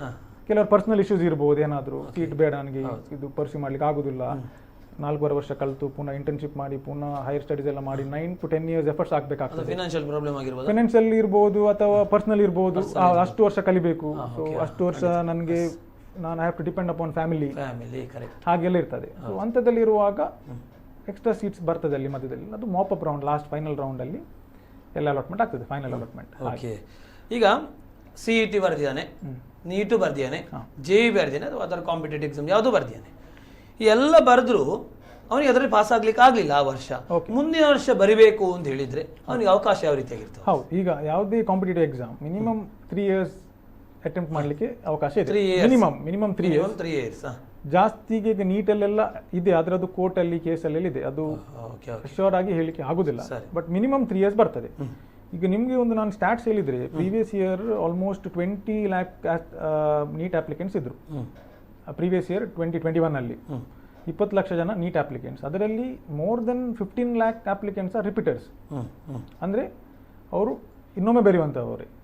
ಇದರಲ್ಲಿ ಏನಾಗ್ತದೆ ಅಂದರೆ, ಈಗ ನಾರ್ಮಲ್ ರೆಗ್ಯುಲರ್ ಸ್ಟೂಡೆಂಟ್ ಬರೆಯುವಾಗ ಅವರಿಗೆ ಬೋರ್ಡ್ ಎಕ್ಸಾಮ್ ಪ್ರಿಪರೇಷನ್ ಇರ್ತದೆ, ಅವರಿಗೆ continues morning to evening college ಇರ್ತದೆ, ಕಾಲೇಜ್ ಒಟ್ಟಿಗೆ ಅವರಿಗೆ ಪ್ರಾಕ್ಟಿಕಲ್ ಲ್ಯಾಬ್ ಎಕ್ಸಾಮ್ಸ್ ಎಲ್ಲ ಇರ್ತದೆ, ಅದರೊಟ್ಟಿಗೆ ಅಸೈನ್ಮೆಂಟ್ಸ್ ಇರ್ತದೆ, ಇದನ್ನು ಮುಂಚೆ ಪ್ರಿಪರೇಟರಿ ಎಕ್ಸಾಮ್ಸ್ ಇರ್ತದೆ. ಇಷ್ಟೆಲ್ಲ ಮಾಡಿ ಮತ್ತೆ ಅವರು ಕಾಂಪಿಟೇಟಿವ್ ಎಕ್ಸಾಮ್ಗೆ ಸೆಪರೇಟ್ ಪ್ರಿಪೇರ್ ಮಾಡಬೇಕು. ಸೊ ಆ ಡೆಡಿಕೇಟೆಡ್ ಟೈಮ್ ಸಿಗುದಿಲ್ಲ ಅವರಿಗೆ, because it is national level. ಆ ಕಾಂಪಿಟೇಷನ್ ಅಷ್ಟಿದೆ. 20 ಲಕ್ಷ ಜನ ಬರೀತಾರೆ, 50,000-60,000 ಸೀಟ್ಸ್ ಅವೈಲೇಬಲ್ ಇರುವಾಗ ಅವ್ರಿಗೆ ಅದು ಎಕ್ಸ್ಟ್ರಾ ಟೈಮ್ ಬೇಕಾಗ್ತದೆ. ಹೆಚ್ಚಿನವ್ರು ಏನು ಮಾಡ್ತಾರೆ, ಅವ್ರು ರಿಪೀಟ್ ಮಾಡ್ತಾರೆ. ಅದಕ್ಕೆ ನೀವು ನೋಡ್ಬೋದು, ಮಿನಿಮಮ್ ಎವ್ರಿ ನೀಟ್ ಎಕ್ಸಾಮಲ್ಲಿ ಮಿನಿಮಮ್ 50%ಗಿಂತ ಜಾಸ್ತಿ ರಿಪೀಟರ್ಸೇ ಇರ್ತಾರೆ. ಹಾಗೆ ಲಾಸ್ಟ್ ಇಯರ್ ಆಲ್ಮೋಸ್ಟ್ ಈ ವರ್ಷ ಜಾಸ್ತಿ ಆಗ್ತದೆ. ಅಂದ್ರೆ ನಂಬರ್ ಆಫ್ ಸ್ಟೂಡೆಂಟ್ಸ್ ಅಪ್ಲಿಕೆಂಟ್ಸ್ ಜಾಸ್ತಿ ಆಗ್ತಾರೆ, ರಿಪೀಟರ್ಸ್ ಕೂಡ ಜಾಸ್ತಿ ಆಗ್ತಾರೆ. ಯಾಕೆಂದ್ರೆ ಅವರಿಗೆ ಗೊತ್ತಿದೆ ಯಾರು ರಿಪೀಟ್ ಮಾಡ್ತಾ ಇದ್ದಾರೆ, ಅವ್ರಿಗೆ ಗೊತ್ತಿದೆ ಈ ವರ್ಷದ ರೆಗ್ಯುಲರ್ ಸ್ಟೂಡೆಂಟ್ಸ್ಗೆ 80% ಕ್ಲಾಸಸ್ ಆನ್ಲೈನಲ್ಲಿ ಆಗಿದ್ದು. ಸೊ ಕಾಂಪಿಟೇಷನ್ ಸ್ವಲ್ಪ ಕಮ್ಮಿ ಇರ್ತದೆ, ಬಿಕಾಸ್ ಅಷ್ಟು ಅವರಿಗೆ ಕ್ಲಾಸಸ್ ಎಲ್ಲ ಸಿಗ್ಲಿಲ್ಲ. ಹಾಗೆ ಇಲ್ಲಿಗ ರಿಪೀಟರ್ಸ್ ಬರೆಯುವವರಿಗೆ ಏನಾದ್ರು ಒಂದು ಸ್ಪೆಷಲ್ ಆಗಿ ಅವರಿಗೆ ಒಂದು ನಾಲೆಜ್ ಏನಾದ್ರು ಇರ್ತಾ ಹೋಗ್ತದೆ. ಅಂದ್ರೆ ಹೇಳುವಂಥದ್ದು ಲಾಸ್ಟ್ ಟೈಮ್ ಎಕ್ಸಾಮ್ ಬರೆದಿರ್ತಾನೆ, ತುಂಬಾ ಟೈಮು ಸಿಕ್ಕಿರ್ತದೆ, ಈಗ ನೆಕ್ಸ್ಟ್ ಎಕ್ಸಾಮ್ ಬರೆಯುವಾಗ ಅವನಿಗೆ ಒಂದು ಸ್ಪೆಷಲ್ ಆಗಿ ಖಂಡಿತವಾಗಿ ಒಂದು ರ್ಯಾಂಕ್ ಹೊಡಿಲಿಕ್ಕೆ ಏನಾದ್ರು ಚಾನ್ಸಸ್ ಇರ್ತದೆ? ಹೌದು, 100% ಜಾಸ್ತಿ ಚಾನ್ಸ್ ಇರ್ತದೆ. At least 1 year, first 1 year dedicated ಆಗಿ ಖಾಲಿ ಕಾಂಪಿಟೇಟಿವ್ ಎಕ್ಸಾಮ್ ಕಲ್ತಿದ್ರೆ. ಯಾಕೆಂದ್ರೆ ಬೋರ್ಡ್ ಎಕ್ಸಾಮ್ ಅವ್ರು ಏನು ಪ್ರಿಪೇರ್ ಮಾಡ್ಲಿಕ್ಕೆ ಇರುವುದಿಲ್ಲ, ಅಸೈನ್ಮೆಂಟ್ಸ್ ಇರುವುದಿಲ್ಲ, ಬೆಳಗಿಂದ ಸಂಜೆ ಕಾಲೇಜ್ ಅಟೆಂಡ್ ಮಾಡ್ಲಿಕ್ಕೆ ಇರುವುದಿಲ್ಲ. ಸೊ ಅವರಿಗೆ ಜಸ್ಟ್ ಕಾಂಪಿಟೇಟಿವ್ ಎಕ್ಸಾಮ್ಗೆ ಪ್ರಿಪರೇಷನ್ ಮಾತ್ರ ಸಾಕು. ಸೊ 1 year ಸಿಗುವಾಗ ಬೇರೆಯವರಿಗೆ ಕಂಪೇರ್ ಮಾಡಿದ್ರೆ ಇವರಿಗೆ ಟೈಮ್ ಜಾಸ್ತಿ ಸಿಕ್ಕಿದೆ. ಸೊ ಇವರದು ಕ್ಲಿಯರ್ ಮಾಡುವ ಚಾನ್ಸಸ್ ಡೆಫಿನೆಟ್ಲಿ ಜಾಸ್ತಿ ಇರ್ತದೆ. ಅಂತ ಸ್ಟೂಡೆಂಟ್ಸ್ಗಳು ಅಥವಾ ಅಂತ ವಿದ್ಯಾರ್ಥಿಗಳು ನಿಮ್ಮಲ್ಲಿ ಟ್ರೈನಿಂಗ್ ಪಡ್ಕೊಂಡು ಒಳ್ಳೆ ಸ್ಕೋರ್ ಪಡೆದವರು? ಹೌದು, ನಮ್ಮಲ್ಲಿ ಏನಾಗ್ತದೆ ಅಂದ್ರೆ ಈಗ ಆಫ್ಟರ್ ಬೋರ್ಡ್ ಎಕ್ಸಾಮ್ ಕೂಡ 1 ವರ್ಷ ಬಿಟ್ಟು ಈಗ ನಮ್ದು ಆಫ್ಟರ್ ಬೋರ್ಡ್ ಎಕ್ಸಾಮ್ ಕೂಡ ನಾವು ಈಗ ಕ್ರಾಶ್ ಬ್ಯಾಚ್ ಅಲ್ಲಿ ಇರ್ತೇವೆ. 40, 50, 60 ಡೇಸ್ ಕ್ರಾಶ್ ಬ್ಯಾಚ್ ಇರ್ತೇವೆ. ಸೊ ಅದರಲ್ಲಿ ನಾವೇನು ಮಾಡ್ತೇವೆ ಅಂದರೆ ಆದಷ್ಟು ಶಾರ್ಟ್ಕಟ್ ಟ್ರಿಕ್ಸ್ ಎಲ್ಲ, ಯಾಕೆಂದರೆ ಆ 1-2 ವರ್ಷದ್ದು ನಾವು ವಿದಿನ್ 60 days ಕವರ್ ಮಾಡಬೇಕಾದ್ರೆ ಆದಷ್ಟು ಮಿನಿಮಲಿಸ್ಟಿಕ್ ಆಗಿ ಶಾರ್ಟ್ಕಟ್ ಸಿಂಪಲ್ ಆಗಿ ಅವರಿಗೆ ಈಸಿಯಾಗಿ ಟ್ರಿಕ್ಸ್ ಬೇಸ್ಡ್ ಮೇಲೆ ನಾವು ಹೇಳಿಕೊಡ್ತೇವೆ. ಟ್ರಿಕ್ಸ್ ಹೇಗೆ ಅಂದರೆ ಇದು ಟ್ರಿಕ್ಸ್ ಹೇಗೆಂದ್ರೆ ನಾವು ಈ 10 years ಇಂದ ಕಲಿಸಿ ಏನು ಎಕ್ಸ್ಪೀರಿಯನ್ಸ್ ಬಂದಿದೆ, ನಮ್ದು ಮುಂಚೆ ಸ್ಟೂಡೆಂಟ್ಸ್ ಏನು ಮಿಸ್ಟೇಕ್ಸ್ ಮಾಡಿದ್ದಾರೆ ಅದರಿಂದ ನಾವು ಪಾಠ ಕಲಿತು ನಮ್ಮ ಸೈಡಿಂದ ಎಂತೆಲ್ಲ ಇದಾಗಿದೆ, ಸೊ ಎಲ್ಲ ಓವರ್ ಆಲ್ ಎಕ್ಸ್ಪೀರಿಯನ್ಸ್ ಬೇಸ್ಡ್ ಮೇಲೆ ಅವರಿಗೆ ನಾವು ಕೊಡ್ತೇವೆ. ಇದರಲ್ಲಿ ನಮಗೆ ಅವರು 60 days ಅಲ್ಲಿ ಬಂದು ಡೈರೆಕ್ಟ್ ಟಾಪ್ ರ್ಯಾಂಕ್ ತೆಗೆಯುವಂಥದ್ದು ಗ್ಯಾರಂಟಿ ಕೊಡ್ಲಿಕ್ಕೆ ಆಗುದಿಲ್ಲ. ಬಟ್ ಡೆಫಿನೆಟ್ಲಿ ಆ ಮೆರಿಟಲ್ಲಿ ಬರುವಾಗೆ ಗೌರ್ಮೆಂಟ್ ಕೋಟದಲ್ಲಿ ಮೆರಿಟಲ್ಲಿ ಬರುವಾಗ ಡೆಫಿನೆಟ್ಲಿ ಶ್ಯೂರಿಟಿ ಏನಾದರೂ ಮಾಡ್ಬೋದು. ಅವ್ರದ್ದು ಹಾರ್ಡ್ ವರ್ಕ್ ಕೂಡ ಬೇಕಾಗ್ತದೆ, ನಾಟ್ ಜಸ್ಟ್ ನಮ್ಮ ಸೈಡಿಂದ. ಅವ್ರದ್ದು ಹಾರ್ಡ್ ವರ್ಕ್ ಪ್ಲಸ್ ಅವ್ರದ್ದು ಇಂಟ್ರೆಸ್ಟ್ ಕೂಡ ಬೇಕು ಹೀಗೆ ಮಾಡಬೇಕಂತ. ಆ ಡೆಡಿಕೇಶನ್ ಇದ್ದರೆ ಡೆಫಿನೆಟ್ಲಿ ಮಾಡಬಹುದು ಅಂತ ಹೇಳಿ ಅಲ್ವಾ? ನಾನೀಗ NET ಎಕ್ಸಾಮ್ ಅಂದರೆ ಸಾರಿ ನೀಟ್ ಎಕ್ಸಾಮನ್ನು ಬರೆದಿದ್ದೇವೆ ಎನ್ನೆಸ್ಕೊಳ್ಳುವ, ನೀಟ್ ಎಕ್ಸಾಮನ್ನು ಬರೆದ್ರೂ ಕೂಡ ನನಗೆ ಸೀಟ್ ಸಿಗಲಿಲ್ಲ. ಈಗ MBBS ಮಾಡಬೇಕು ಅಂತ ಹೇಳಿದ್ರೆ ಯಾವ ರೀತಿಯಾಗಿ ಬರೀಬೇಕು? ನೋಡಿ, ಫಸ್ಟ್ ಆಫ್ ಆಲ್ ಸೀಟ್ಸ್ ಇರುವಂಥದ್ದು ಕಮ್ಮಿ ನಮ್ದ್ರಲ್ಲಿ, ಕಡಿಮೆ. ಹೌದು. ಈಗ ನೀಟ್ ಎಕ್ಸಾಮಲ್ಲಿ ಕ್ಲಿಯರ್ ಆಗಲಿಲ್ಲ, ಈಗ ಓಕೆ ಪ್ರಿಪರೇಷನ್ ಮಾಡಿ ಕ್ಲಿಯರ್ ಆಗಲಿಲ್ಲ ಆದರೆ ಫೈನ್, ನೆಕ್ಸ್ಟ್ ಟೈಮ್ ಇನ್ನೊಮ್ಮೆ 1 ವರ್ಷ ಕೂತ್ಕೊಂಡು ಬರಿಬೋದು, ಅಥವಾ ಅಬ್ರಾಡಲ್ಲಿ ಕೂಡ ಟ್ರೈ ಮಾಡ್ಬೋದು. ಯಾಕಂದರೆ same NEET exam results is valid ಕೆಲವು ಕಂಟ್ರಿದಲ್ಲಿ, ಚೈನಾದಲ್ಲಾಗಲಿ, ರಷ್ಯಾದಲ್ಲಾಗಲಿ, ಕಜಕಿಸ್ತಾನ್, ಕೆಲವು ಕಂಟ್ರೀಸಲ್ಲಿ ವ್ಯಾಲಿಡ್ ಇದೆ. ಕೆಲವು ಕಂಟ್ರೀಸಲ್ಲಿ TOEFL IELTS ಎಕ್ಸ್ಟ್ರಾ ಎಕ್ಸಾಮ್ ಬರೀಬೇಕು, ಜಸ್ಟ್ ಅದು ಲ್ಯಾಂಗ್ವೇಜ್ ಎಕ್ಸಾಮ್, ಅದನ್ನು ಪಾಸ್ ಆದರೆ ಸಾಕು ಅವರು. ಸೊ ಒಂದು ಅಬ್ರಾಡ್ ಆಪ್ಷನ್ ನೋಡ್ಬೋದು ಅವರು. ಯೂನಿವರ್ಸಿಟೀಸ್, ಟಾಪ್ ಯೂನಿವರ್ಸಿಟೀಸ್ ಇದೆ, ಫೆಸಿಲಿಟೀಸ್ ಒಳ್ಳೆ ಇದೆ, ಒಂದು ಅದು ಆಪ್ಷನ್ ನೋಡ್ಬೋದು. ಅಥವಾ ಕೆಲವು ಮಾರ್ಕ್ಸಲ್ಲಿ ಮಿಸ್ ಆಗಿದ್ರೆ ಡೆಫಿನೆಟ್ಲಿ ಅವರು ನೆಕ್ಸ್ಟ್ ಟೈಮ್ ಬರೆದು ನೆಕ್ಸ್ಟ್ ಟೈಮ್ ಕೂಡ ಟ್ರೈ ಮಾಡ್ಬೋದು. ಏಕೆಂದರೆ ಮೆಡಿಕಲ್ ಸೀಟ್ಸ್ ಈಗ ಕೊರೋನಾ ಎಲ್ಲ ಬಂದು ಇಂಡಿಯಾದ ಆಕ್ಚುಯಲ್ ಮೆಡಿಕಲ್ ಕಂಡೀಷನ್ ಗೊತ್ತಾಗಿದೆ, ಡಿಮಾಂಡ್ ಎಷ್ಟು ಉಂಟು ಅಂತ. ಡೆಫಿನೆಟ್ಲಿ ಗೌರ್ಮೆಂಟ್ ಸೈಡಿಂದ ಸೀಟ್ಸ್ ಇನ್ನೂ ಜಾಸ್ತಿ ಆಗ್ತಾ ಹೋಗ್ತದೆ. ಕಮಿಂಗ್ 2 to 3 years 5 years ಅಲ್ಲಿ ತುಂಬ ಜಾಸ್ತಿ ಆಗ್ತದೆ. ಸೊ ಅಷ್ಟೇ ಅವಕಾಶ ಸಿಗ್ತದೆ ಆಸ್ಪಿರೆಂಟ್ಸಿಗೆ, ಒಂದು ಏನಾದರೂ ಒಂದು ರ್ಯಾಂಕ್ ಪಡೆದು ಒಂದು ಮೆಡಿಕಲ್ ಕಂಪ್ಲೀಟ್ ಮಾಡಿ ಸೊಸೈಟಿಗೆ ಏನಾದರೂ ಒಂದು ಸರ್ವಿಸ್ ಮಾಡುವಂಥ. 1 or 2 years ಟ್ರೈ ಮಾಡ್ಬೋದು. Beyond 3 years it is not advisable ಅವರು ವೇಟ್ ಮಾಡೋದು. ಬಟ್ ಅದೇ ಸ್ವಲ್ಪ ಮಾರ್ಕಲ್ಲಿ ಮಿಸ್ ಆದರೆ, ಅವರ ಸೈಡಿನ ಪ್ರಿಪರೇಷನ್ ಇಲ್ಲದೆ ಮಿಸ್ ಆದರೆ ಡೆಫಿನೆಟ್ಲಿ ಅವರು ಟ್ರೈ ಮಾಡ್ಬೋದು. ಹೌದು, ಅವರು ಹಾರ್ಡ್ ವರ್ಕ್ ಮಾಡಿ if it is not possible then might be ಅವ್ರದ್ದು ಸ್ಟ್ರೆಂತ್ ಬೇರೆ ಇರ್ಬೋದು. ಮೆಡಿಕಲ್ ಲೈನ್ ಅಲ್ಲ, ಬಯಾಲಜಿ ಅಲ್ಲ, ಮ್ಯಾಥ್ಸ್ ಆಗಿರ್ಬೋದು, ಬೇರೆ ಏನಾದರೂ ಇರ್ಬೋದು, ಆರ್ಟ್ಸ್ ಆಗಿರ್ಬೋದು. ಸೊ ಅವರು ಅದಕ್ಕೆ ಫೋಕಸ್ ಮಾಡೋದು ಬೆಟರ್ ಅಂತ ಹೇಳ್ತಾ ಹೋಗ್ತೀರಿ ಅಲ್ವಾ? ನಾವು ಮತ್ತೊಂದು ನೋಡ್ತಾ ಹೋಗುವಂಥದ್ದು, PUC ಎಕ್ಸಾಮ್ ನಮಗೆ ಇನ್ನೇನು ಹತ್ತಿರ ಬರ್ತಾ ಇದೆ. ಆ PUC ಎಕ್ಸಾಮ್ನ ಅಲ್ಲಿ 90-95% ಪಡ್ಕೊಳ್ತಾ ಹೋಗ್ತಾರೆ. ಇಂಥವರಿಗೆ ಈ ಎಕ್ಸಾಮ್ ಬರೀಲಿಕ್ಕೆ ಅಥವಾ ಈ ಎಕ್ಸಾಮ್ನಲ್ಲಿ ಒಂದು ಒಳ್ಳೆ ರೀತಿಯ ರ್ಯಾಂಕ್ ಪಡೀಲಿಕ್ಕೆ ಸಾಧ್ಯ ಇದೆಯಾ? ಈಗ ಕಾಂಪಿಟೇಟಿವ್ ಎಕ್ಸಾಮಲ್ಲಿ ರ್ಯಾಂಕ್ ಒಳ್ಳೆ ಪಡಿಬೇಕಾದ್ರೆ ಡೆಫಿನೆಟ್ಲಿ ಅವ್ರದ್ದು ಬೇಸಿಕ್ಸ್ ಸ್ಟ್ರಾಂಗ್ ಇರಬೇಕು. ಬೇಸಿಕ್ಸ್ ಬೋರ್ಡ್ ಎಕ್ಸಾಮಲ್ಲಿ ಎಂತ ಕಲ್ತಿದ್ದಾರೆ, ಕಾನ್ಸೆಪ್ಟ್ಸ್ ಎಲ್ಲ ಸ್ಟ್ರಾಂಗ್ ಇರಬೇಕು. ಸೊ ಬೋರ್ಡ್ ಎಕ್ಸಾಮಲ್ಲಿ ಒಳ್ಳೆ ಸ್ಕೋರ್ ಮಾಡಿದರೆ it is N good identity, ಅಂದರೆ ಅವರು ಒಂದು ಒಳ್ಳೆ ಸ್ಕೋರ್ ಮಾಡ್ಬೋದು ಅಂತ ಒಂದು ಹೇಳ್ಬೋದು. ಆದರೆ 100% ಹೇಳಿಕ್ಕೆ ಆಗೋದಿಲ್ಲ, ಯಾಕೆಂದರೆ competitive exam preparation is entirely different. ಈ ಬೋರ್ಡ್ ಎಕ್ಸಾಮ್ಗೆ ಪ್ರಿಪರೇಷನ್ ಮತ್ತು competitive exam preparation is entirely different. So ಒಂದು ಕಾಂಪಿಟೇಟಿವ್ ಎಕ್ಸಾಮಲ್ಲಿ ಒಳ್ಳೆ ರ್ಯಾಂಕ್ ಪಡೆದ್ರೆ ಬೇರೆ ಕಾಂಪಿಟೇಟಿವ್ ಎಕ್ಸಾಮ್ಸ್ ಈಸಿ ಆಗ್ತದೆ, ಅಥವಾ ಅದರಲ್ಲಿ ಕೂಡ ಒಳ್ಳೆ ರ್ಯಾಂಕ್ ಸ್ಕೋರ್ ಮಾಡ್ಬೋದು ಅಂತ ಹೇಳ್ಬೋದು. ಆದರೆ ಬೋರ್ಡ್ ಎಕ್ಸಾಮಲ್ಲಿ ಒಳ್ಳೆ ಸ್ಕೋರ್ ಮಾಡಿ ಕಾಂಪಿಟೇಟಿವ್ ಎಕ್ಸಾಮಲ್ಲಿ ಕೂಡ ಒಳ್ಳೆ ಸ್ಕೋರ್ ಅಥವಾ ಒಳ್ಳೆ ರ್ಯಾಂಕ್ ಬರ್ತದೆ ಅಂತ ಹೇಳೋದು ಸರಿ ಆಗೋದಿಲ್ಲ. But chances are more. Board ಎಕ್ಸಾಮಲ್ಲಿ ಕಮ್ಮಿ ಸ್ಕೋರ್ ಮಾಡಿ ಕಾಂಪಿಟೇಟಿವ್ ಅಲ್ಲಿ ಜಾಸ್ತಿ ಸ್ಕೋರ್ ಮಾಡೋದು ಎಕ್ಸ್ಪೆಕ್ಟೇಷನ್ಗಿಂತ ಬೋರ್ಡ್ ಎಕ್ಸಾಮಲ್ಲಿ ಜಾಸ್ತಿ ಮಾಡಿ ಇದರಲ್ಲಿ ಒಳ್ಳೆ ಸ್ಕೋರ್ ಮಾಡೋದು ಎಕ್ಸ್ಪೆಕ್ಟೇಷನ್ ಇಡೋದು ಬೆಟರ್ ಅಲ್ವಾ? ಮತ್ತೊಂದು ನೋಡ್ತಾ ಹೋಗುವಂಥದ್ದು, ನಾವು ಕಾಂಪಿಟೇಟಿವ್ ಎಕ್ಸಾಮ್ಗಳನ್ನು ನೋಡ್ತಾ ಹೋಗ್ಬೋದು. ಹೈ ಸ್ಕೋರಲ್ಲಿ ಮಾಡಿದೋದ, ಮೀಡಿಯಮಲ್ಲಿ ಆದ ಅಂತ ಹೇಳುವಂಥದ್ದು. ಇವರ ನಡುವಿನಲ್ಲಿರುವಂತಹ ಒಂದು ಪ್ರಿಪರೇಷನ್ ಇರ್ಬೋದು, ಅದು ಯಾವುದೇ ರೀತಿಯಾದಂಥ ಅವರು ಸ್ಟಡಿ ಮಾಡುವಂತಹ ಒಂದು ಸಿಸ್ಟಮ್ ಇರ್ಬೋದು, ಅದರ ಡಿಫ್ರೆನ್ಸ್ ಏನಾರು ಇದೆಯಾ? ಈಗ ಎಲ್ಲ competitive exam it is based on time. ಈಗ ನೀಟ್ ಆಗಲಿ 180 questions within 180 minutes. 180 minutes correct. 1 minute ಅಲ್ಲಿ ಒಂದು ಕ್ವೆಶ್ಚನ್ ಸಾಲ್ವ್ ಮಾಡಬೇಕು ಅವರು. ಈಗ 1 minute ಅಲ್ಲಿ ಒಂದು ಕ್ವೆಶ್ಚನ್ ಸಾಲ್ವ್ ಮಾಡಬೇಕಾದ್ರೆ ಅವರಿಗೆ 10 seconds ಕ್ವೆಶ್ಚನ್ ಓದಲಿಕ್ಕೆ ಬೇಕಾಗ್ತದೆ. ಅದರ ನಂತರ ಅದು ಯಾವ ಕಾನ್ಸೆಪ್ಟಿಂದ ಕೇಳಿದ್ದಾರೆ ಅದರದ್ದು ಇಕ್ವೇಷನ್ಸ್ ಫಾರ್ಮುಲಾಸ್ ಬರೆದು ಅದನ್ನು ಸಬ್ಸ್ಟಿಟ್ಯೂಟ್ ಮಾಡಿ ಸಾಲ್ವ್ ಮಾಡಿ ಸಿಂಪ್ಲಿಫೈ ಮಾಡಿ ಆನ್ಸರ್ ವಿದಿನ್ 1 minute ಎಲ್ಲ ಆಗಬೇಕು. ಸೊ ಇದು ಪ್ರಾಕ್ಟಿಕಲಿ ಹೇಗೆ ಪಾಸಿಬಲ್ ಅಂದರೆ, ಎಸ್ಪೆಷಲಿ ಟಾಪರ್ಸ್ ಅವರು ಅಟ್ಲೀಸ್ಟ್ ಯಾವ ಕಾಂಪಿಟೇಟಿವ್ ಎಕ್ಸಾಮ್ ಬರೀತಾರೆ ಅದರಲ್ಲಿ ಕೇಳುವಂಥದ್ದು ಮಿನಿಮಮ್ 70 to 80% ಕ್ವೆಶ್ಚನ್ಸ್ ಮುಂಚೆ ಸಾಲ್ವ್ ಮಾಡಿರ್ತಾರೆ ಆ ಟೈಪಲ್ಲಿ. ಸೊ ಬಿಕಾಸ್ ಆ ಟೈಪಲ್ಲಿ ಅವ್ರು ಮುಂಚೆ ಸಾಲ್ವ್ ಮಾಡಿದ್ದಾರೆ, ಅವರಿಗೆ ಆ ಕಾಂಪಿಟೇಟಿವ್ ಎಕ್ಸಾಮಲ್ಲಿ ಆ ವಿದಿನ್ ದ ಸ್ಪೆಸಿಫೈಡ್ ಟೈಮ್ ಅವರಿಗೆ ಸಾಲ್ವ್ ಮಾಡಲಿಕ್ಕೆ ಪಾಸಿಬಲ್ ಆಗ್ತದೆ. ಓಕೆ. ಸೊ ಅಟ್ಲೀಸ್ಟ್ 70-80% ಕ್ವೆಶ್ಚನ್ಸ್ ಆ ಎಕ್ಸಾಮಲ್ಲಿ ಕೇಳಿದ್ದು ಅವರು ಮುಂಚೆ ಪ್ರಾಕ್ಟೀಸ್ ಮಾಡಿರ್ತಾರೆ. ಇದಕ್ಕೆ ಸಿಂಪಲ್ ಎಕ್ಸಾಂಪಲ್ ಕೊಡೋದಾದ್ರೆ, ಈಗ ಯಾವುದಾದ್ರೂ ಈಗ ಒಂದು ವಿದ್ಯಾರ್ಥಿ ಫಸ್ಟ್ ಟೈಮ್ ಒಂದು ಕಾನ್ಸೆಪ್ಟನ್ನು ತಿಳಿದುಕೊಂಡಿದ್ದಾರೆ, ಅದರಲ್ಲಿ ನಾವೀಗ ಒಂದು ಪ್ರಾಬ್ಲಮ್ ಕೊಟ್ಟರೆ ಅವರಿಗೊಂದು they might need 3 minutes to solve. ಅದೇ ಕಾನ್ಸೆಪ್ಟಲ್ಲಿ ನಾವು ಅದೇ ಕ್ವೆಶ್ಚನ್ ವ್ಯಾಲ್ಯೂ ಆಚೆ ಮಾಡಿ ಕೊಟ್ಟರೆ ಸೆಕೆಂಡ್ ಟೈಮ್ ಮಾಡುವಾಗ ಅವರೊಂದು 2 ನಿಮಿಷದಲ್ಲಿ ಸಾಲ್ವ್ ಮಾಡ್ತಾರೆ, ಯಾಕೆಂದರೆ ಒಮ್ಮೆ ಪ್ರಾಕ್ಟೀಸ್ ಆಗಿದೆ ಅಲ್ಲ. ಸೊ ಅಲ್ಲಿ ಒಮ್ಮೆ ಪ್ರಾಕ್ಟೀಸ್ ಆದರೆ ಡೆಫಿನೆಟ್ಲಿ ನೆಕ್ಸ್ಟ್ ಟೈಮ್ ಮಾಡುವಾಗ ಅವರಿಗೆ ಆ ಒಂದು ಸ್ಪೆಸಿಫೈಡ್ ಟೈಮ್ ಒಳಗಡೆ ಮಾಡ್ಲಿಕ್ಕೆ ಆಗ್ತದೆ. ಸೊ ಆ ಟಾಪರ್ ಬರಬೇಕಾದ್ರೆ ಅವರು ಡೆಫಿನೆಟ್ಲಿ ಆ ಮುಂಚೆ ಅಂಥದ್ದು ಕಾನ್ಸೆಪ್ಟ್ ಅಥವಾ ಪ್ರಾಬ್ಲಮ್ ಸಾಲ್ವ್ ಮಾಡಿಯೇ ಇರಬೇಕು. ಇಲ್ಲದಿದ್ದರೆ ಆ ವಿದಿನ್ ಸ್ಪೆಸಿಫೈಡ್ ಟೈಮ್ ಸಾಲ್ವ್ ಮಾಡಲಿಕ್ಕೆ ಫಸ್ಟ್ ಟೈಮ್ ಮಾಡಿದ್ರೆ ತುಂಬ ಕಷ್ಟ. ಸೊ ಈಗ ಟಾಪರಿಗೆ ಹೇಗೆ ಅಶ್ಯೂರ್ ಆಗಿ ತಗೊಳ್ಬೋದು ಅಂದರೆ 70% ಕ್ವೆಶ್ಚನ್ಸ್ ಎಕ್ಸಾಮ್ ಕೇಳಿದ್ದು ನಾವು ಮುಂಚೆ ಸಾಲ್ವ್ ಮಾಡಿದಂದರೆ it is based on practice. ಅವ್ರು ಎಷ್ಟು ಜಾಸ್ತಿ ಪ್ರಾಕ್ಟೀಸ್ ಮಾಡ್ತಾರೆ ಅಷ್ಟು ಹೈ ಚಾನ್ಸಸ್ ಸೇಮ್ ಕ್ವೆಶ್ಚನ್ಸ್ ಎಕ್ಸಾಮಲ್ಲಿ ಕೇಳಿರ್ತಾರೆ.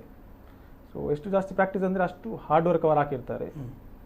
ಪ್ಲಸ್ ಒಂದು ಪರ್ಟಿಕ್ಯುಲರ್ ಪಾಯಿಂಟ್ ನಂತರ ಅವರು ಪ್ರಾಕ್ಟೀಸ್ ಮಾಡಿ ಅವರಿಗೆ ಒಂದು ಕಾನ್ಫಿಡೆನ್ಸ್ ಬರ್ತದೆ.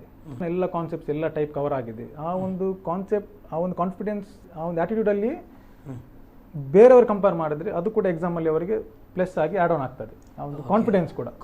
ಹೌದು, ಎಕ್ಸಾಮ್ ಹೋಗುವಾಗ ನನಗೆ ಇದು ಕ್ಲಿಯರ್ ಮಾಡ್ಬೋದು, ಕ್ರ್ಯಾಕ್ ಮಾಡ್ಬೋದಾ ಅಂತ. ಬೇರೆಯವರಿಗೆ ಒಂದು ಡೌಟ್ ಇರ್ತದೆ, ನನ್ನಿಂದ ಆಗ್ತದಾ ಇಲ್ವಾ ಅಂತ. ಸೊ ಅದೇ ಸ್ವಲ್ಪ ಪರ್ಫಾರ್ಮೆನ್ಸ್ಗೆ ಇಫೆಕ್ಟ್ ಆಗ್ತದೆ. ನಾವು ಮತ್ತೊಂದು ನೋಡ್ಬೋದು ಏನು ಅಂತ ಹೇಳಿದ್ರೆ, ನಾನೊಂದು ಬೋರ್ಡ್ ಎಕ್ಸಾಮ್ ಆಗಲಿ ಮತ್ತೆ ನಾನು ಸ್ಟಡಿ ಮಾಡ್ತೇನೆ, ಅಥವಾ ನಾನೇನು ಮೊನ್ನೆಯಿಂದ ಸ್ಟಡಿ ಮಾಡ್ತಾ ಇದ್ದೇನೆ ಅಂತ ಹೇಳಿ ಬೋರ್ಡ್ ಎಕ್ಸಾಮ್ನ ಮೊದಲು ಸ್ಟಡಿ ಮಾಡುವನು ಅಥವಾ ಬೋರ್ಡ್ ಎಕ್ಸಾಮ್ ನಂತರ ಸ್ಟಡಿ ಮಾಡಿದರೆ NEET ನೀಟ್ ಎಕ್ಸಾಮಲ್ಲಿ ಇರ್ಬೋದು ಅಥವಾ JEE ಎಕ್ಸಾಮ್ಗಳಲ್ಲಿ ಇರ್ಬೋದು, ಒಂದು ಒಳ್ಳೆ ರೀತಿಯಾದಂಥ ಗೌರ್ಮೆಂಟ್ ಸೀಟ್ ಪಡೀಲಿಕ್ಕೆ ಅಥವಾ ರ್ಯಾಂಕ್ ಸೀಟ್ ಪಡೀಲಿಕ್ಕೆ ಸಾಧ್ಯನಾ? ಈಗ ಆಫ್ಟರ್ ಬೋರ್ಡ್ ಎಕ್ಸಾಮ್, ಈಗ ಈ ವರ್ಷ JEE ಹೇಗಿದೆ ಅಂದರೆ ಫಸ್ಟ್ ಸೆಷನ್ ಬೋರ್ಡ್ ಎಕ್ಸಾಮ್ಗಿಂತ ಮುಂಚೆ ಇದೆ, second session immediately after board exam ಇದೆ. ಸೊ JEEಗೆ ಪ್ರಿಪರೇಷನ್ ಇನ್ನೂ ಸ್ಟಾರ್ಟ್ ಮಾಡಿದರೆ ತುಂಬ ಕಷ್ಟ, ಪ್ರಾಕ್ಟಿಕಲಿ ಪಾಸಿಬಲ್ ಇಲ್ಲ. ಒಂದು ವೇಳೆ ಅವರು ಬೋರ್ಡ್ ಎಕ್ಸಾಮ್ ಮುಂಚೆನೇ ಕಲ್ತಾಗಿದೆ, ಈಗ JEEಗೆ ಪ್ರಿಪರೇಷನ್ ಸ್ಟಾರ್ಟ್ ಮಾಡಿದರೆ ಓಕೆ. ಏಕೆಂದರೆ ಈಗ ಪ್ರಿಪರೇಟರಿ ಎಕ್ಸಾಮ್ ಸ್ಟಾರ್ಟ್ ಆಗ್ತದೆ ಅವರಿಗೆ. ಟ್ಯೂಸ್ಡೇಯಿಂದ ಪ್ರಿಪರೇಟರಿ ಎಕ್ಸಾಮ್ ಇದೆ. ಆಫ್ಟರ್ ಪ್ರಿಪರೇಟರಿ ಎಕ್ಸಾಮ್ 1 ವೀಕ್ ಗ್ಯಾಪಲ್ಲಿ JEE ಎಕ್ಸಾಮ್ ಇದೆ, ಮತ್ತು ಪುನಃ ಬೋರ್ಡ್ ಎಕ್ಸಾಮ್ಸ್ ಇದೆ. ಅದರ ನಂತರ back to back JEE exam ಇದೆ. ಸೊ JEE ಕಷ್ಟ ಇದೆ. ಬಟ್ CT ನೀಟಿಗೆ ಡೆಫಿನೆಟ್ಲಿ ಟ್ರೈ ಮಾಡ್ಬೋದು, ಏಕೆಂದರೆ ಎಕ್ಸಾಮ್ ನೋಟಿಫಿಕೇಷನೇ ಬರಲಿಲ್ಲ. ಲಾಸ್ಟ್ ಟೈಮ್ ಕಂಡಕ್ಟ್ ಆದಿದ್ದು ನೀಟ್ ಸೆಪ್ಟೆಂಬರಲ್ಲಿ. ಸೊ 2 to 3 months ಅವರಿಗೆ ಗ್ಯಾಪ್ ಸಿಗ್ತದೆ ಮಿನಿಮಮ್. ಸೊ ಆ ಟೈಮಲ್ಲಿ ರ್ಯಾಂಕ್ ಅಂತ ಹೇಳಿಕೆ ಕಷ್ಟ ಇದೆ. ಬಟ್ ಗೌರ್ಮೆಂಟ್ ಮೆರಿಟ್ಗೆ ಡೆಫಿನೆಟ್ಲಿ ಟ್ರೈ ಮಾಡ್ಬೋದು ಅವರೊಂದು ವೇಳೆ ಕರೆಕ್ಟ್ ಪ್ರಿಪರೇಷನ್ ಮಾಡಿದರೆ. ಯಾಕೆಂದರೆ ಕಾಂಪಿಟೇಷನ್ ಇಸ್ ಅಮಂಗ್ಸ್ಟ್ ಅವರ್ ಸಬಾರ್ಡಿನೇಟ್ಸ್. ಎಲ್ಲರಿಗೆ ಇಫೆಕ್ಟ್ ಆಗಿದೆ ಈ ವರ್ಷ. 80% ಕ್ಲಾಸಸ್ ವೇರ್ ಆನ್ಲೈನ್. ಸೊ ಅದರಿಂದ ಆಫ್ಟರ್ ಬೋರ್ಡ್ ಎಕ್ಸಾಮ್ ಕೂಡ ಅವ್ರು ಪ್ರಿಪರೇಷನ್ ಸ್ಟಾರ್ಟ್ ಮಾಡಿದರೆ ಈಗ ಒಂದು 50,000 ರ್ಯಾಂಕ್ ತೆಗೆಯುವ ಒಳ್ಳೆ ಪ್ರಿಪರೇಷನ್ ಮಾಡಿದರೆ ಒಂದು 25,000-20,000 ತನಕ ಬರ್ಬೋದು. ಪ್ರಿಪರೇಷನ್ ಮಾಡಿದ್ರೆ 50,000, ಪ್ರಿಪೇರ್ ಮಾಡಿದ್ರೆ 20-25. ಸೊ ಅಷ್ಟು ಡಿಫ್ರೆನ್ಸ್ ಬರಲಿಕ್ಕೆ ಸಾಧ್ಯತೆ ಇದೆ ವಿದಿನ್ 2-3 months ಆಫ್ ಪ್ರಿಪರೇಷನ್. ಯಾಕಂದ್ರೆ ಅವರಿಗೆ ಕಾಲೇಜ್ ಇರುವುದಿಲ್ಲ, ಕ್ಲಾಸಸ್ ಇರುವುದಿಲ್ಲ, ಬೇರೆ ಅಸೈನ್ಮೆಂಟ್ ಆಗಲಿ, ಬೇರೆ ಎಕ್ಸಾಮ್ಸ್ ಆಗಲಿ, ಏನು ಡೈವರ್ಷನ್ ಇರುವುದಿಲ್ಲ. ಕರೆಕ್ಟ್ ಆಗಿ ಇದಕ್ಕೆ ಪ್ರಿಪೇರ್ ಮಾಡಿ ಡೈವರ್ಷನ್ ಎಲ್ಲ ಅವ್ರದ್ದು ಸೆಲ್ಫ್ ಡಿಸಿಪ್ಲಿನ್ ಆಗಿ ನೋಡಿ ಮಾಡ್ಕೊಂಡು ಹೋದ್ರೆ ಡೆಫಿನೆಟ್ಲಿ ಮಾಡ್ಲಿಕ್ಕೆ ಸಾಧ್ಯ. ಇನ್ನಷ್ಟು ಮಾಹಿತಿಗಳು ನೋಡ್ಲಿಕ್ಕೆ ಇದೆ. ನನಗೆ ಎಕ್ಸಾಮ್ಗಳು ಯಾವುದು ಬೇಡ, ನಾನು BSc ಮಾಡ್ತೇನೆ ಅಂತ ಹೇಳುವ ವಿದ್ಯಾರ್ಥಿಗಳಿಗೆ ಅವರಿಗಿರುವಂಥ ರೂಟ್ ಹೇಗೆ? ಅದೇ ರೀತಿಯಾಗಿ ನನಗೆ ಇಂಡಿಯಾದಲ್ಲಿ ಬೇಡ, ನನಗೆ ಅಬ್ರಾಡಲ್ಲಿ ಮಾಡಬೇಕು ಅಂತ ಹೇಳುವಂಥ ಆಸೆ ಇರುವವರಿಗೆ ಅವರಿಗೆ ಹೇಗೆ ಆಪ್ಷನ್ಗಳಿರ್ತದೆ ಎಂಬುದನ್ನು ವಿರಾಮದ ಬಳಿಕ ಇದರ ಬಗ್ಗೆ ಮಾಹಿತಿ ತಿಳಿಸ್ತಾ ಹೋಗಬೇಕು. ಒಂದು ಚಿಕ್ಕ ವಿರಾಮ ತೆಗೆದುಕೊಳ್ಳುವ ಸಮಯ ಆಗಿದೆ. ಜ್ಞಾನದೀಪ ಕಾರ್ಯಕ್ರಮದಲ್ಲಿ ಒಂದು ಚಿಕ್ಕ ವಿರಾಮ.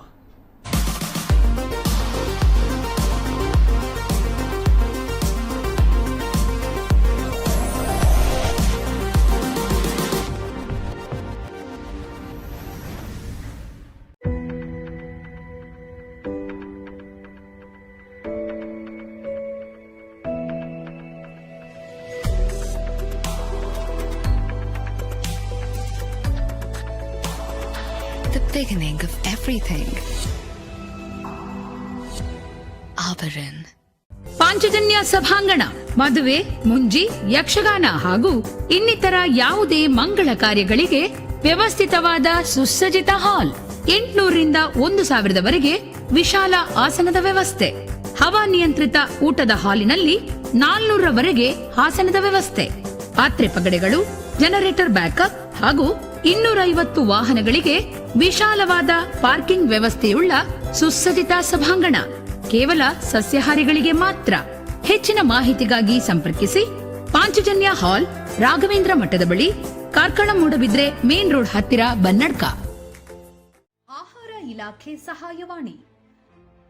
ಇಲಾಖೆ ಯೋಜನೆಯ ಲಾಭ ಅರ್ಹ ಫಲಾನುಭವಿಗಳಿಗೆ ಸಿಗಬೇಕೆಂಬ ಉದ್ದೇಶದಿಂದ ರಾಷ್ಟ್ರೀಯ ಭದ್ರತಾ ಕಾಯ್ದೆ ಯೋಜನೆಯಡಿ ರಾಜ್ಯದಲ್ಲಿ ಬಡತನ ರೇಖೆಗಿಂತ ಕೆಳಗಿರುವ ಸುಮಾರು 1,24,84,439 ಕುಟುಂಬಗಳ 4,24,23,254 ಕುಟುಂಬ ಸದಸ್ಯರನ್ನ ಗುರುತಿಸಲಾಗಿದೆ. ಬಡತನ ರೇಖೆಗಿಂತ ಕೆಳಗಿರುವ ಪ್ರತಿ ಕುಟುಂಬಕ್ಕೂ ನಿಗದಿತ ಸಮಯದಲ್ಲಿ ನಿಗದಿತ ಪ್ರಮಾಣದ ಆಹಾರ ಧಾನ್ಯ ನೀಡಬೇಕೆಂಬುದು ರಾಷ್ಟ್ರೀಯ ಆಹಾರ ಭದ್ರತಾ ಯೋಜನೆಯ ಉದ್ದೇಶ. ಸರ್ಕಾರದ ಈ ಯೋಜನೆಯ ಉದ್ದೇಶ ಸಾಕಾರಗೊಳಿಸುವ ನಿಟ್ಟಿನಲ್ಲಿ ಸಾರ್ವಜನಿಕರ ಅಭಿಪ್ರಾಯಗಳನ್ನು ಸಂಗ್ರಹಿಸಿ ಮತ್ತು ಸಾರ್ವಜನಿಕರ ಕುಂದುಕೊರತೆಗಳಿಗೆ ಶೀಘ್ರ ಪರಿಹಾರ ದೊರಕಿಸಿಕೊಡಲು ಇದೀಗ ಕೇಂದ್ರ ಮತ್ತು ರಾಜ್ಯ ಸರ್ಕಾರಗಳು ಉಚಿತ ಸಹಾಯವಾಣಿ ಕೇಂದ್ರಗಳನ್ನು ಪ್ರಾರಂಭಿಸಿವೆ. ಈ ಯೋಜನೆಯ ಫಲಾನುಭವಿಗಳಾದ ಯಾರೇ ಜನಸಾಮಾನ್ಯರಿಗೆ ಯಾವುದೇ ರೀತಿಯ ಸಮಸ್ಯೆಗಳಿದ್ದಲ್ಲಿ ಅಥವಾ ಯಾವುದೇ ದೂರುಗಳಿದ್ರೆ ಇಲಾಖೆಯ ಸಹಾಯವಾಣಿ 1967 ಮತ್ತು 14445 ಹಾಗೂ 1800425939 ಈ ನಂಬರ್ಗಳಿಗೆ ದೂರು ದಾಖಲಿಸಲು ಕೋರಲಾಗಿದೆ. ಪ್ರತಿಯೊಂದು ಅರ್ಹ ಕುಟುಂಬಗಳಿಗೆ ಯೋಜನೆಗೆ ಒಳಪಡುವ ಆಹಾರ ಭದ್ರತಾ ಹಕ್ಕು ಬಾಧ್ಯತೆಗಳನ್ನು ದೊರಕಿಸಿಕೊಡೋದ್ರ ಮೂಲಕ ಹಸಿವು ಮುಕ್ತ ರಾಜ್ಯ ಮಾಡುವ ಆಹಾರ ಇಲಾಖೆಯ ಸಂಕಲ್ಪವನ್ನು ಸಾಕಾರಗೊಳಿಸುವುದು ನಮ್ಮ ಸಂಕಲ್ಪ. ಹಸಿವು ಮುಕ್ತ ರಾಜ್ಯ ಮಾಡಲು ನಮ್ಮ ಆಹಾರ ಇಲಾಖೆ ನಿರಂತರ ಪ್ರಯತ್ನ ಮಾಡುತ್ತಿದ್ದು, ರಾಜ್ಯದಲ್ಲಿ ಸುಮಾರು 1,24,00,000ಕ್ಕೂ ಅಧಿಕ BPL ಕಾರ್ಡ್ ಫಲಾನುಭವಿಗಳಿರುತ್ತಾರೆ. ಎಲ್ಲರಿಗೂ ಸರಿಯಾದ ಸಮಯಕ್ಕೆ ನಿಗದಿತ ಪ್ರಮಾಣದಲ್ಲಿ ಯೋಜನೆಗಳನ್ನು ತಲುಪಿಸಿದಾಗ ಮಾತ್ರ ನಮ್ಮ ಪ್ರಯತ್ನಕ್ಕೆ ಯಶಸ್ಸು ಸಿಕ್ಕಂತಾಗುತ್ತದೆ.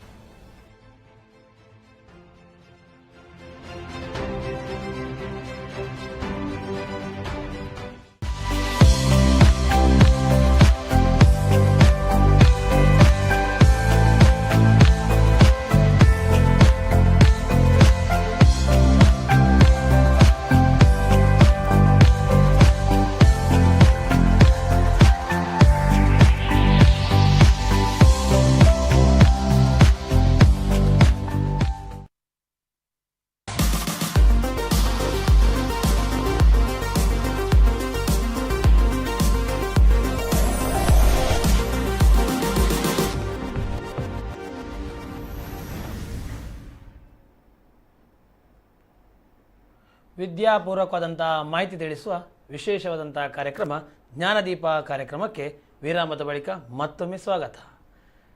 ನೀಟ್ ಎಕ್ಸಾಮ್ ಬಗ್ಗೆ ನಾವು ಗಮನಿಸ್ತಾ ಹೋಗ್ತಿದ್ದೆವು. ಅದರ ಬಗ್ಗೆ ಹಲವಾರು ರೀತಿಯಾದಂಥ ಮಾಹಿತಿಗಳನ್ನು ಪಡ್ಕೊಳ್ತಾ ಹೋದೆವು. ಈಗ ನಾವು ನೋಡಬೇಕಾದದ್ದು ನೀಟ್ ಎಕ್ಸಾಮ್ ನಾವು ಬರೆಯೋದಿಲ್ಲ, CET ಎಕ್ಸಾಮ್ಗಳನ್ನು ನಾವು ಬರೆಯೋದಿಲ್ಲ, ಅದೇ ರೀತಿಯಾಗಿ JEE ಎಕ್ಸಾಮ್ ಬರೆಯೋದಿಲ್ಲ. ಇವು ಯಾವುದೂ ಬರೆಯೋದಿದ್ದಾಗ ಬೇರೆ ಯಾವ ರೀತಿಯಾದಂಥ ಎಂಟ್ರೆನ್ಸ್ ಎಕ್ಸಾಮ್ಗಳಿದೆ? ಇದಕ್ಕೆ ಯಾವ ಎಕ್ಸಾಮ್ಗಳನ್ನು ಬರೀಲಿಕ್ಕೆ ಸಾಧ್ಯ ಇದೆ?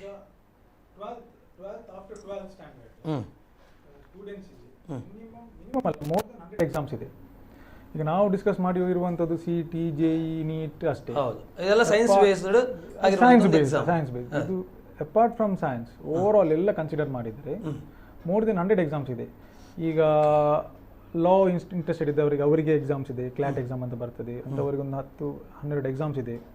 ಅದೇ ರೀತಿ ಈ ಫ್ಯಾಷನ್ ಡಿಸೈನಿಂಗ್ ಎಲ್ಲ ಯಾರಿಗೆ ಇಂಟ್ರೆಸ್ಟ್ ಇದೆ ಅವರಿಗೆ ನಿಫ್ಟ್ ಅಂತ ಇದೆ, NID ಅಂತ ಎಕ್ಸಾಮ್ ಇದೆ, ನ್ಯಾಷನಲ್ ಇನ್ಸ್ಟಿಟ್ಯೂಟ್ ಆಫ್ ಡಿಸೈನ್ ಅವ್ರದ್ದು ಎಕ್ಸಾಮ್ಸ್ ಇದೆ. ಅಪಾರ್ಟ್ ಫ್ರಮ್ ದ್ಯಾಟ್ ಈಗ ಅಗ್ರಿಕಲ್ಚರ್ ಹೋಗುವವರಿಗೆ ಇರಲಿ ಅಥವಾ ಈ ಮೆಡಿಕಲ್ ಇದಕ್ಕೆ ಹೋಗುವಂಥವ್ರು ಆಗಿರಲಿ, ಕಾಮರ್ಸ್, ಆರ್ಟ್ಸ್, ಹ್ಯುಮ್ಯಾನಿಟೀಸ್ ಎಲ್ಲ ಸ್ಟ್ರೀಮ್ಗಳಿಗೆ ಬೇರೆ ಬೇರೆ ಎಂಟ್ರೆನ್ಸ್ ಎಕ್ಸಾಮ್ ಇದೆ ಫಾರ್ ಟಾಪ್ ಯೂನಿವರ್ಸಿಟೀಸ್. ಟಾಪ್ ಅಂದರೆ it might be private or government. Top university ಯಾಕಂದರೆ ಅಲ್ಲಿ ಈಗ ಒಂದು 100 ಸೀಟ್ ಇದ್ದರೆ applicants will be more than 1000. So ಅವ್ರ ಎಂಟ್ರೆನ್ಸ್ ಅಲ್ಲಿ ಇಡಲೇಬೇಕಾಗ್ತದೆ to select the best of the best. ಹಾಗೆ ಹೆಚ್ಚಿನವರಿಗೆ ಇದರ ಬಗ್ಗೆ ಜಾಸ್ತಿ ಇನ್ಫಾರ್ಮೇಷನ್ ಗೊತ್ತಿರೋದಿಲ್ಲ, ಯಾವ್ಯಾವುದಕ್ಕೆ ಯಾವ ಎಂಟ್ರೆನ್ಸ್ ಎಕ್ಸಾಮ್ ಇರ್ತದೆ ಅಂತ. ಈಗ ಹೆಚ್ಚಿನವರು 80-90% ಗೊತ್ತಿರೋದು ಇಂಜಿನಿಯರಿಂಗ್ ಆಗಲಿ ಮೆಡಿಕಲ್ ಆಗಲಿ. ಬಟ್ ಅಪಾರ್ಟ್ ಫ್ರಮ್ ದ್ಯಾಟ್ ಇಂಥ ಬೇರೆ ಬೇರೆ ಸ್ಟ್ರೀಮಿಗೆ ಈಗ ಒಂದು ವೇಳೆ ಟಾಪ್ ಯೂನಿವರ್ಸಿಟೀಸಲ್ಲೆಲ್ಲ ಅಡ್ಮಿಷನ್ ಸಿಕ್ಕಿದ್ರೆ ಅವ್ರದ್ದು ಪ್ಯಾಕೇಜ್ ಕೂಡ ಈಗ ಇಂಜಿನಿಯರ್ಸ್ ಅಥವಾ ಡಾಕ್ಟರ್ಸ್ ಯಾರು ಬೇರೆ ಇರ್ತಾರೆ ಇಟ್ ವಿಲ್ ಬಿ ವಿತ್ ಪಾರ್ ಅವರಷ್ಟೇ ಇರ್ತದೆ ಅಥವಾ it can be even more ಹಾಗೆ. ಸೊ ನಾರ್ಮಲಿ ಎಜುಕೇಷನ್ ಹೇಗೆ ಮಾಡೋದು, ಒಂದು ಅವರು ಇಷ್ಟು ವರ್ಷ ಕಲಿತ ನಂತರ ಒಂದು ಯಾವುದಾದ್ರು ಒಳ್ಳೆ ಜಾಬ್ ತೆಕೊಂಡು ಒಂದು ಸೆಟ್ಲ್ ಆಗಬೇಕಂತ. ಸೊ ಜಾಸ್ತಿ ಜನರು ಇಂಜಿನಿಯರಿಂಗ್ ಮೆಡಿಕಲ್ ಎಲ್ಲ ಪ್ರಿಫರ್ ಮಾಡ್ತಾರೆ, ಕೆಲವರು ಸರ್ವಿಸ್ ಓರಿಯೆಂಟೆಡ್ ನೋಡ್ತಾರೆ ಆಬ್ವಿಯಸ್ಲಿ. ಅದು ಹೆಚ್ಚಿನ ನೋಡಿ ಯಾಕಂದರೆ ಅವರಿಗೆ ಫೀಲ್ ಆಗ್ತದೆ ಇಟ್ ಈಸ್ ಸೆಕ್ಯೂರ್, ನಾವು ಫ್ಯೂಚರ್ ಒಂದು ಒಳ್ಳೆ ಜಾಬ್ ಸಿಗ್ಬೋದು ಅಂತ. But apart from this science and ಬಿಟ್ ಕಾಮರ್ಸ್ ಆರ್ಟಲ್ಲಿ ಕೂಡ ಇಂಜಿನಿಯರಿಂಗ್ಗಿಂತ ಬೆಟರ್ ಆಪರ್ಚುನಿಟೀಸ್ ಇದೆ, ಡೆಫಿನೆಟ್ಲಿ ಇದೆ. ಇಟ್ ಈಸ್ ನಾವು ಒಂದು ಜಸ್ಟ್ ಅದನ್ನು ಅಪ್ರೋಚ್ ಮಾಡಬೇಕು ಪಾಸಿಟಿವಿಟಿಯಲ್ಲಿ. ಹಲವಾರು ಈ ಎಂಟ್ರೆನ್ಸ್ ಎಕ್ಸಾಮ್ಗಳು ಖಂಡಿತವಾಗಿ ವಿದ್ಯಾರ್ಥಿಗಳಿಗಿರ್ಬೋದು ಅಥವಾ ಮನೆಯಲ್ಲಿರುವಂಥ ಪೋಷಕರಿಗಿರ್ಬೋದು ಮಾಹಿತಿ ತಿಳಿಯುವುದಿಲ್ಲ. ಅಯ್ಯೋ ಅವರಿಗೆ ಸೈನ್ಸ್ನವರಿಗೆ ಬೇಕಾದಷ್ಟು ಎಂಟ್ರೆನ್ಸ್ ಎಕ್ಸಾಮ್ಗಳಿದೆ, ನಮಗೆ ಯಾವ ಎಂಟ್ರೆನ್ಸ್ ಎಕ್ಸಾಮ್ ಇಲ್ಲ. ಅದೇ ರೀತಿಯಾಗಿ ನಾನು ನೋಡ್ತಾ ಕಾಮರ್ಸ್ನವ್ರು ಹೇಳಿದ್ರೆ CS ಮಾತ್ರ ಇದೆ, ಉಳಿದದ್ದು ಯಾವುದೂ ಇಲ್ಲ ನಮಗೆ ಆಪ್ಷನ್ ಅಂತೇಳಿ. BR ನೋಡ್ತಾ ಇದ್ದರೆ ನಮಗೆ ಯಾವುದೂ ಇಲ್ಲ, ನಮಗೆಲ್ಲ ಗೌರ್ಮೆಂಟ್ ಎಕ್ಸಾಮ್ ಅಥವಾ KS ಎಕ್ಸಾಮ್ ಬರೀಬೇಕು ಅಂತೇಳಿ. ಆದರೆ ನೀವು ಹೇಳ್ತಾ ಹೋದಾಗ 100ಕ್ಕೂ ಮಿಗಿಲಾಗಿರುವಂಥ ಎಂಟ್ರೆನ್ಸ್ ಎಕ್ಸಾಮ್ ಇದೆ ಹೇಳಿದರೆ ಖಂಡಿತವಾಗಿ ವೆರಿಫಿಕೇಶನ್ ಅವರು ವಿದ್ಯಾರ್ಥಿಗಳು ಮಾಡಲೇಬೇಕು ಅಂತ ಹೇಳಿ. ನಾನೊಂದು 5,000 10,000 ಜಾಬ್ಗಳನ್ನು ರೂಪಾಯಿ ಸಿಗುವಂಥದ್ದು ಸ್ಯಾಲರಿ ಸಿಗುವಂಥ ಜಾಬನ್ನು ಪಡೆದುಕೊಳ್ತೇನೆ ಅಂತ ಹೇಳುವಂಥ ದೃಷ್ಟಿಯನ್ನು ಬಿಟ್ಟು ಎಂಟ್ರೆನ್ಸ್ ಎಕ್ಸಾಮ್ ಟ್ರೈ ಮಾಡಿ. ಆಗಲೇ ನೀವು ಹೇಳ್ತಾ ಹೋದ್ರಿ 1,20,000 ಸೀಟು ಮಾತ್ರ ನಮಗೆ ಒಂದು ಅಂದಾಜು ಪ್ರಕಾರವಾಗಿ ನೀಟಲ್ಲಿ ಪಡ್ಕೊಳ್ಳಿಕ್ಕೆ ಸಾಧ್ಯ ಇದೆ. ಆದ್ರೆ ಅದೆಷ್ಟೋ ವಿದ್ಯಾರ್ಥಿಗಳು, ಲಕ್ಷಗಟ್ಟಲೆ ವಿದ್ಯಾರ್ಥಿಗಳು ಅಲ್ಲಿ ಅಪ್ಲಿಕೇಶನ್ ಹಾಕ್ತಾರೆ. ವಂಚಿತರಾದರೂ ಕೂಡ ನಿಷ್ಠೆಯನ್ನು ಮತ್ತೊಮ್ಮೆ ಎಕ್ಸಾಮ್ ಬರೆದವರು ಪಡ್ಕೊಳ್ತಾರೆ. ಅದೇ ರೀತಿಯಾಗಿ ನಾವು ಉಳಿದಂಥ ಬೇರೆ ಎಲ್ಲ ಕೋರ್ಸ್ಗಳನ್ನು ನೋಡ್ತಾ ಹೋದಾಗ ಅವರಿಗೆ ಎಂಟ್ರೆನ್ಸ್ ಎಕ್ಸಾಮ್ ಇದೆ ಅಂತ ಹೇಳ್ತಾ ಹೋದ್ರಿ. ನಾವು ಮೈನ್ ಆಗಿ ನೋಡ್ತಾ ಹೋದಾಗ ಅವರಿಗೆ ಯಾವ ಎಕ್ಸಾಮ್ಗಳು ಇರ್ಬೋದು, BCom ಇರ್ಬೋದು, BA ಇರ್ಬೋದು, ಬೇರೆ ಯಾವುದೇ ಸಬ್ಜೆಕ್ಟ್ ಇರ್ಬೋದು. ಈಗ ಮೆಡಿಕಲ್ ಎಂಟ್ರೆನ್ಸ್ ಎಕ್ಸಾಮ್ ನಾವು ಆಲ್ರೆಡಿ ಡಿಸ್ಕಸ್ ಮಾಡಿದ್ದೇವೆ. ಇಂಜಿನಿಯರಿಂಗ್ ಮಾಡಿದ್ದೇವೆ. ಇಂಜಿನಿಯರಿಂಗ್ ಅಲ್ಲಿ ಕೂಡ CET ಮತ್ತೆ ನಾವು JEE ಡಿಸ್ಕಸ್ ಮಾಡಿದ್ದೇವೆ. ಅಪಾರ್ಟ್ ಫ್ರಮ್ ದ್ಯಾಟ್ ಅವರಿಗೆ ಕಾಮೆಡ್ ಇದೆ, ಕಾಮೆಡ್ ಕೆ ಅಂತ. ಅದು ಬಿಟ್ಟರೆ ಎವ್ರಿ ಯೂನಿವರ್ಸಿಟಿ, ಫಾರ್ ಎಕ್ಸಾಂಪಲ್ ಈಗ ನಿಯರ್ ಬೈ ಮಣಿಪಾಲ್ ಇದೆ, Manipal one of the top university, ಅವರದ್ದು ಎಕ್ಸಾಮ್ ಉಂಟು, ಎಂಟ್ರೆನ್ಸ್ ಎಕ್ಸಾಮ್. ಸೊ ಅವ್ರದ್ರಲ್ಲಿ JEE ಬರೆದವರು ಕೂಡ ಹೋಗ್ಬೋದು, ಪ್ಲಸ್ ಅವರ ಎಕ್ಸಾಮ್ ಬರೆದವರು ಕೂಡ ಹೋಗ್ಬೋದು. ಹಾಗೆ ದಿಸ್ ಇಸ್ ಫಾರ್ ಟೆಕ್ನಿಕಲ್. ಈಗ ನಾನ್ ಟೆಕ್ನಿಕಲ್ ಹೋದರೆ ಈಗ ನಾವು ವಿತ್ ರೆಸ್ಪೆಕ್ಟ್ ಟು ಲಾ ಅದಕ್ಕೆ ಕ್ಲಾಟ್ ಅಂತ ಒಂದು ಎಕ್ಸಾಮ್ ಬರ್ತದೆ, ಹೌದು, ಕಾಮನ್ ಲಾ ಅಡ್ಮಿಷನ್ ಟೆಸ್ಟ್ ಅಂತ. ಅದೇ ರೀತಿ ನಾವು ಈಗ ಪ್ಯಾರಾಮೆಡಿಕಲ್ಗೆಲ್ಲ ನೋಡಿದರೆ CET ಬರ್ತದೆ. CET ಅಂದರೆ ಅವ್ರದ್ದು ಪರ್ಟಿಕ್ಯುಲರ್, ಈಗ ಯಾವ ಬೋರ್ಡ್ ಇದೆ, ಈಗ ಒಡಿಶಾ ಇದ್ದರೆ ಅವ್ರದ್ದು ಒಡಿಶಾ CET ಅಂತ ಬರ್ತದೆ, ಹೌದು. ಹಾಗೆ ಅದೊಂದು, ಹಾಗೆ ಬೇರೆ ಬೇರೆ ಆಪ್ಷನ್ ಬರ್ತದೆ. ಈಗ ಅದೇ ನಾವು ಈಗ ಫ್ಯಾಷನ್ ಅಥವಾ ಡಿಫೆನ್ಸ್ಗೆಲ್ಲ ಹೋಗ್ಲಿಕ್ಕಿದ್ರೆ, ಈಗ ಫ್ಯಾಷನ್ ಆದರೆ NIFT, national institute of fashion technology, ಅವ್ರದ್ದು ಎಕ್ಸಾಮ್ ಇರ್ತದೆ.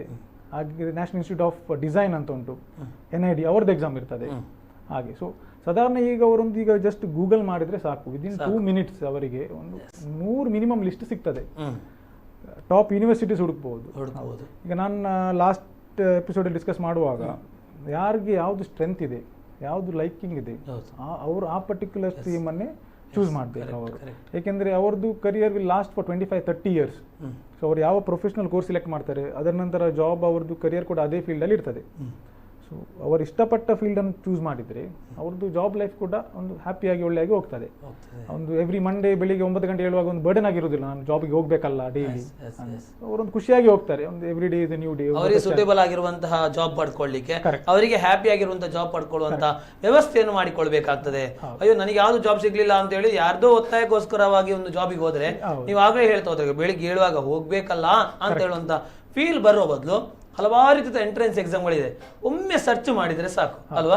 ಖಂಡಿತವಾಗಿ ನಿಮಗೆ ಬೇಕಾದಂತಹ ಹ್ಯಾಪಿ ಲೈಫನ್ನು, ನಾನೊಂದು ಒಳ್ಳೆ ರೀತಿಯಾದಂತಹ ಲೈಫನ್ನು ಎಂಜಾಯ್ ಮಾಡ್ತಿದ್ದೇನೆ ಅಂತ ಹೇಳುವಂಥ ನಿಮ್ಮ ಮಾತನ್ನು ಉಳಿಸ್ಕೊಳ್ಬೇಕು ಅಂತ ಹೇಳಿದರೆ ಒಮ್ಮೆ ಇಂಟರ್ನೆಟ್ಟಲ್ಲಿ ಹೋಗಿ ತನಗೆ ಯಾವುದು ಬೇಕು ಅದನ್ನು ಸೂಟೇಬಲ್ ಆಗಿರುವಂಥ ಎಕ್ಸಾಮನ್ನು ಪಡ್ಕೊಳ್ಳಿ. ಅದಕ್ಕೆ ಬೇಕಾದಂಥ ಟ್ರೈನಿಂಗ್ ಕೊಡುವಂತಹ ಹಲವಾರು ಸಂಸ್ಥೆಗಳಿದೆ. ಆ ಟ್ರೈನಿಂಗ್ ಪಡ್ಕೊಳ್ಳೋ ಮೂಲಕವಾಗಿ ನೀವು ಕೂಡ ಒಂದು ಉತ್ತಮ ರೀತಿಯಾದಂತಹ ಎಂಟ್ರೆನ್ಸ್ ಎಕ್ಸಾಮ್ ಬರೆದು ಸ್ಯಾಟಿಸ್ಫ್ಯಾಕ್ಷನ್ ಆಗಿರುವಂತಹ ಜಾಬಲ್ಲಿದ್ದೇನೆ ಅಂತ ಹೇಳುವಂಥ ಮಾತನ್ನು ಉಳಿಸ್ಕೊಳ್ಬೇಕು. ಅದೇ ರೀತಿಯಾಗಿ ಮತ್ತೊಂದು ನೋಡ್ತಾ ಹೋಗುವಂಥದ್ದು, ಎಂಟ್ರೆನ್ಸ್ ಎಕ್ಸಾಮ್ನ ನನಗೆ ಸುದ್ದಿಯೇ ಬೇಡ ಅಂತ ಹೇಳಿ ಸೈನ್ಸ್ ಸ್ಟೂಡೆಂಟ್ಸ್ಗಳು BSc ಆಯ್ಕೆ ಮಾಡ್ತಾ ಹೋದ್ರು ಅಂತ ನೆನೆಸ್ಕೊಂಡಾಗ ಅವರಿಗಿರುವಂಥ ಜಾಬ್ ಆಪ್ಷನ್ಗಳು ಯಾವ ರೀತಿ? ಈಗ ನಾವು ಮೇನ್ಲಿ ಡಿಸ್ಕಸ್ ಮಾಡಿದ್ದು ಇಂಜಿನಿಯರಿಂಗ್, ಮೆಡಿಕಲ್, ಹಾಗೆ ಅದನ್ನು ಬಿಟ್ಟು ಈಗ ಯಾವುದೇ ಕೋರ್ಸ್ ಆಗಲಿ, BSc ಆಗಲಿ, BCom ಆಗಲಿ, BBM ಆಗಲಿ, ಯಾವುದೇ ಎಲ್ಲ ಪರ್ಟಿಕ್ಯುಲರ್ ಕೋರ್ಸಿಗೆ ಫ್ಯೂಚರ್ ಸ್ಕೋಪ್ ಒಳ್ಳೆದಿದೆ. ಈಗ ನಮಗೆ ಬರುವಂಥ ಸ್ಟೂಡೆಂಟ್ಸ್ ಪೇರೆಂಟ್ಸ್ ಹೇಳ್ತಾರೆ, ಈಗ ನನ್ನ ಮಗನಿಗೆ ಇದು ಇಂಟ್ರೆಸ್ಟ್ ಇದೆ, ಆ ಪರ್ಟಿಕ್ಯುಲರ್ ಫೀಲ್ಡಲ್ಲಿ ಸ್ಕೋಪ್ ಇದೆ ಆ ಫ್ಯೂಚರಲ್ಲಿ ಹೇಗೆ ಅಂತ ಕೇಳ್ತಾರೆ. ಎವ್ರಿ ಪರ್ಟಿಕ್ಯುಲರ್ ಫೀಲ್ಡಲ್ಲಿ ಸ್ಕೋಪ್ ಇದೆ. ಈಗ ನಾವು ಅದನ್ನು ಹೇಗೆ ಯುಟಿಲೈಸ್ ಮಾಡ್ತೇವೆ, ಹೇಗೆ ತಗೊಂಡು ಹೋಗ್ತೇವೆ ಅದರ ಮೇಲೆ ಡಿಪೆಂಡ್ ಆಗ್ತದೆ. ಸೊ BSc ಅಂತಲ್ಲ, ಎನಿಥಿಂಗ್. ಈಗ BSc ಮಾಡಿದವರಿಗೆ ನೋಡಿ, BSc ಮಾಡಿ B.Ed ಮಾಡಿ ಸ್ಕೂಲ್ ಟೀಚಿಂಗ್ ಬರ್ಬೋದು, BSc ಮಾಡಿ MSc ಮಾಡಿ ಮತ್ತೆ B.Ed ಮಾಡಿ ಅಥವಾ ನೆಟ್ ಎಕ್ಸಾಮ್ ಮಾಡಿ ಯೂನಿವರ್ಸಿಟಿ ಬರ್ಬೋದು, ರಿಸರ್ಚಿಗೆ ಹೋಗ್ಬೋದು. ಹಾಗೆ ಮತ್ತೆ ಟೆಕ್ನಿಕಲ್ ಮಾಡಿದವರಿಗೆ ಒಂದು ಬೆನಿಫಿಟ್ ಏನಂದ್ರೆ ಟೆಕ್ನಿಕಲ್ ಜಾಬ್ ಕೂಡ ಹೋಗ್ಬೋದು ಅಥವಾ ನಾನ್ ಟೆಕ್ನಿಕಲ್ ಜಾಬ್ ಕೂಡ ಶಿಫ್ಟ್ ಮಾಡ್ಬೋದು.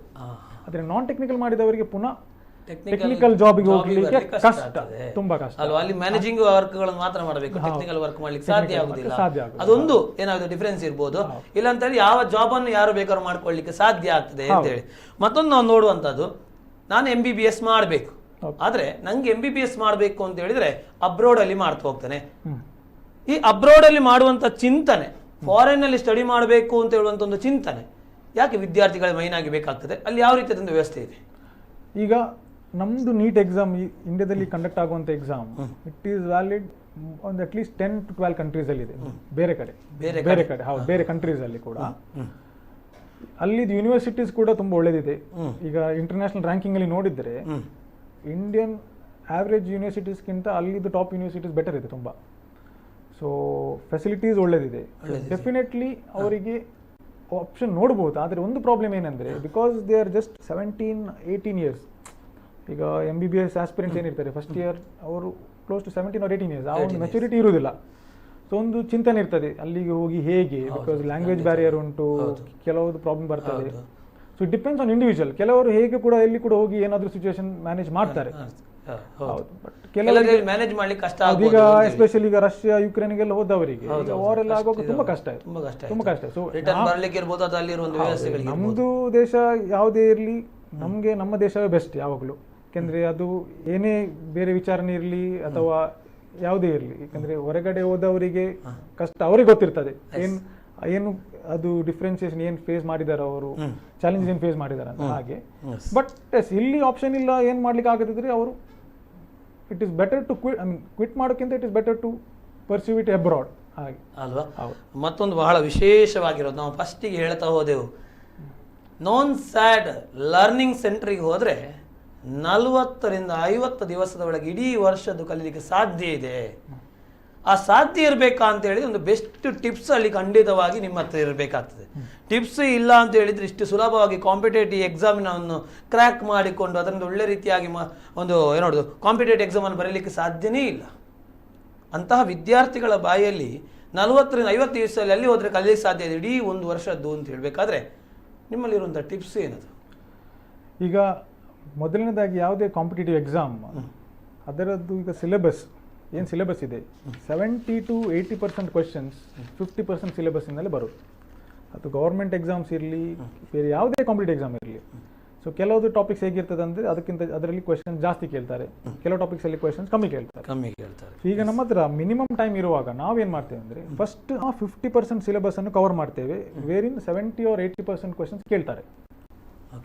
ಸೊ ಸುಮ್ಮನೆ ಈಗ ಒಂದು ಟೆಕ್ಸ್ಟ್ ಬುಕ್ ಉಂಟು ಫಸ್ಟ್ ಇಂದ ಸ್ಟಾರ್ಟ್ ಮಾಡೋದಲ್ಲ, ಯಾವ ಚಾಪ್ಟರ್ ಜಾಸ್ತಿ ಕ್ವಶನ್ ಕೇಳ್ತಾರೆ. ಸೊ 50% ಅಲ್ಲಿ 70-80% ಕವರ್ ಆಗ್ತದೆ. ಸಾಧಾರಣ ಎಲ್ಲ ಗೌರ್ಮೆಂಟ್ ಎಕ್ಸಾಮ್ ಕಟ್ ಆಫ್ ಇರೋದು ಒಂದು 620 ಅದೇ ರೇಂಜಲ್ಲಿ ಇರ್ತದೆ. ಸೊ ಆ 50% ಸಿಲೆಬಸ್ ಅಲ್ಲಿ ಅವರಿಗೆ ಒಂದು ಗೌರ್ಮೆಂಟ್ ಮೆರಿಟಲ್ಲಿ ಬರ್ತದೆ, ಶ್ಯೂರಿಟಿ ಬರ್ತದೆ ಫಸ್ಟ್ ಆಫ್ ಆಲ್. ನೆಕ್ಸ್ಟ್ ಇನ್ನೊಂದು ಏನಂದ್ರೆ, ರಿಮೈನಿಂಗ್ 50% ಅಲ್ಲಿ ಅವ್ರದ್ದು ರ್ಯಾಂಕ್ ಬೆಟರ್ ಮಾಡಲಿಕ್ಕೆ. ಸೊ ಇದನ್ನು ನಾವು ಆದಷ್ಟು ಫಸ್ಟಿಗೆ ಫೋಕಸ್ ಮಾಡ್ತೇವೆ. ನೆಕ್ಸ್ಟ್ ಉಳಿದ 50% ನೋಡ್ತೇವೆ. ಅದೊಂದು. ಇನ್ನೊಂದು ಏನಂದ್ರೆ, ಈಗ ಸ್ಟೂಡೆಂಟ್ ಸೆಲ್ಫ್ ಸ್ಟಡಿ ಮಾಡುವಾಗ ಅವರ ಪಾಯಿಂಟ್ ಆಫ್ ವ್ಯೂ ಹೇಗಿರ್ತದೆ ಅಂತ, ಈಗ ಎಕ್ಸಾಮ್ಗೆ ಡಿಸೈಡ್ ಮಾಡ್ತಾರೆ, ಅಪ್ಲೈ ಮಾಡ್ತಾರೆ, ಸ್ಟಾರ್ಟಿಂಗ್ ಇಂದ ಕಲ್ತ್ಕೊಂಡು ಹೋಗ್ತಾರೆ, ಎಕ್ಸಾಮ್ ಬರೀತಾರೆ. ಬಟ್ ನಾವು ಆಸ್ ಟೀಚರ್ ಈಗ ನಮಗೆ ರಿಸ್ಟ್ರಿಕ್ಷನ್ಸ್ ಉಂಟು. ಈಗ ನಾವು ಸ್ಟೂಡೆಂಟ್ಸಿಗೆ ಟೆಸ್ಟ್ ಕಂಡಕ್ಟ್ ಮಾಡುವಾಗ ನಮಗೆ ಬೇಕಿದ್ದಾಗೆ ಟೆಸ್ಟ್ ಮಾಡ್ಲಿಕ್ಕೆ ಆಗೋದಿಲ್ಲ. ಅದಕ್ಕೆ ಒಂದು ರೂಲ್ಸ್ ರೆಗ್ಯುಲೇಷನ್ಸ್ ಇದೆ, ಸ್ಕೀಮ್ ಇದೆ, ಇಷ್ಟು ಮಾರ್ಕ್ಸ್ ಇಷ್ಟರಿಂದನೇ ಕೇಳಬೇಕು ಹೀಗೆಲ್ಲ. ಸೊ ನಾವು ಆಸ್ ಟೀಚರ್ ನಮ್ಗೆ ಆ ಪಾಯಿಂಟ್ ಆಫ್ ವ್ಯೂ ಗೊತ್ತಿರ್ತದೆ. ಸೊ ಈ ಟಾಪಿಕ್ ಇಂದ ಇಷ್ಟು ಕೇಳಿದರೆ ಯಾವ ಕಾನ್ಸೆಪ್ಟ್ ಇಂದ ಕೇಳ್ಬೋದು, ಸೊ ಒಂದೊಂದು ಮಾರ್ಕ್ದು ಒಂದೊಂದು ಇದ್ದದನ್ನು ಈ ಟೈಪ್ ಇಂದ ಕೇಳ್ಬೋದು, ಯಾಕಂದ್ರೆ ಅದು ಫಸ್ಟ್ 5 ಟೈಪ್ಸ್ ಎಲ್ಲ ಇರ್ತದೆ. ಸೊ ಆ ಪ್ರಿಡಿಕ್ಷನ್ ಎಲ್ಲ ಮಾಡಿ, ಮತ್ತೆ obviously students hard work interest ಬೇಕೇ ಬೇಕು. ಇದೆಲ್ಲ ಸೇರಿ ಡೆಫಿನೆಟ್ಲಿ ಈಗ ರ್ಯಾಂಕ್ ಅಂದರೆ, ಈಗ ಏನು ಪ್ರಿಪೇರ್ ಆಗದವನಿಗೆ ಒಂದು ಟಾಪರ್ ಆಗಿ ವಿದಿನ್ 100 ಎಲ್ಲ ಬರಿಸಲಿಕ್ಕೆ ಸಾಧ್ಯವೇ ಇಲ್ಲ. ಬಟ್ ಒಂದು 50,000 ಇದ್ದವನಿಗೆ ವಿದಿನ್ 20,000 ಬರೆಯುವಾಗೆ, ಗೌರ್ಮೆಂಟ್ ಮೆರಿಟಲ್ಲಿ ತಗೊಳ್ಳುವಾಗೆ ಡೆಫಿನೆಟ್ಲಿ ಹೇಳ್ಬೋದು, ಇಟ್ ಈಸ್ ಪಾಸಿಬಲ್. ನಮ್ಮ ಸೈಡ್ ಇಂದ ಎಫರ್ಟ್ಸ್ ಪ್ಲಸ್ ಅವರ ಸೈಡ್ ಇಂದ ಕೂಡ ಎಫರ್ಟ್ಸ್ ಬೇಕೇ ಬೇಕು. ಇವೆಲ್ಲವೂ 10 ವರ್ಷಗಳ ಎಕ್ಸ್ಪೀರಿಯನ್ಸ್ ಸಾಧ್ಯ ಆಯಿತು ಅಂತ ಹೇಳೋದು ಬಹಳ ಸಂತೋಷ ಆಯಿತು. ಮಿಸ್ಟರ್ ಅಭಿಷೇಕ್ ಅವರೇ, ಈ ಒಂದು ಇಷ್ಟೆಲ್ಲ ಮಾಹಿತಿ ತಿಳಿಸಬೇಕು ಅಂತ ಹೇಳಿ ಆದರೆ ಅಲ್ಲಿ ನಿಮ್ಮ ಸ್ಟಡಿ ಎಷ್ಟು, ಅದಕ್ಕೆ ಎಷ್ಟು ಬೇಕಾದಷ್ಟು ಡೆಡಿಕೇಶನ್ ಮಾಡಬೇಕು ಅಂತ ಹೇಳುವಂಥದ್ದನ್ನು ಖಂಡಿತವಾಗಿ ನಾವು ನೋಡ್ತಾ ಹೋದೆವು. ನೀವಿರ್ಬೋದು, ನಿಮ್ಮ ಸಿಸ್ಟರ್ಸ್ ಇರ್ಬೋದು, ಇಬ್ಬರು ಕೂಡ ಒಂದು ಉತ್ತಮ ರೀತಿಯಾದಂಥ ಮಾಹಿತಿಯನ್ನು ನಮ್ಮ BSc ಅಥವಾ ಸೈನ್ಸ್ ಸ್ಟೂಡೆಂಟ್ಸ್ಗಳಿಗೆ ನೀಡ್ತಾ ಹೋದ್ರಿ. ಬಹಳ ಸಂತೋಷ ಆಯಿತು ಕಾರ್ಯಕ್ರಮ ಬಂದದಕ್ಕಾಗಿ, ಧನ್ಯವಾದಗಳು. ವೀಕ್ಷಕರೇ, ಇಂಥ ವಿಶೇಷವಾದಂತಹ ಕಾರ್ಯಕ್ರಮ ನಿಮಗೋಸ್ಕರ ತೋರಿಸ್ತಾ ಇರ್ತೇವೆ. ಯಾಕಂತ ಹೇಳಿದರೆ, ವಿದ್ಯಾರ್ಥಿಗಳನ್ನು ಒಳ್ಳೆ ರೀತಿಯಾದಂತಹ ಎಜುಕೇಷನ್ ಸಿಸ್ಟಮನ್ನು ಪಡ್ಕೊಳ್ಬೇಕು, ಅವರು ಒಳ್ಳೆ ರೀತಿಯಾದಂತಹ ಎಂಜಾಯ್ ಲೈಫಲ್ಲಿ ಮಾಡಬೇಕು. ಅದೇ ರೀತಿಯಾಗಿ ನಾನು ಮಾಡುವಂಥ ಪ್ರತಿಯೊಂದು ಜಾಬ್ ಕೂಡ ಸ್ಯಾಟಿಸ್ಫ್ಯಾಕ್ಷನ್ ಆಗಿ ಇರಬೇಕು ಅಂತ ಹೇಳಿದರೆ ಇಂಥೆಲ್ಲ ರೀತಿಯಾದಂಥ ಎಕ್ಸಾಮ್ಗಳನ್ನು ತರುವಾಗಲೇಬೇಕಾಗ್ತದೆ. ಅದಕ್ಕೋಸ್ಕರವಾಗಿ ವಿಶೇಷವಾದಂತಹ ಕಾರ್ಯಕ್ರಮವನ್ನು ಪ್ರತಿ ಶನಿವಾರ ಜ್ಞಾನದೀಪ ಕಾರ್ಯಕ್ರಮದಲ್ಲಿ ನೀವು ನೋಡ್ತಾ ಇರ್ತೀರಿ. ಮುಂದಿನ ಶನಿವಾರ ಮತ್ತೊಂದು ವಿಶೇಷವಾದಂತಹ ಎಜುಕೇಶನ್ ಇನ್ಫಾರ್ಮೇಶನ್ ಕೊಡುವಂತಹ ಒಂದು ಪ್ರೋಗ್ರಾಮ್ನಲ್ಲಿ ಮತ್ತೆ ಬರ್ತೇನೆ. ಅಲ್ಲೆಲ್ಲರೂ ನೋಡ್ತಾ ಇರಿ ನಮ್ಮ ಕುಡ್ಲ 24x7. ಇದು ವಿಶ್ವಾಸದ ಪ್ರತಿಬಿಂಬ.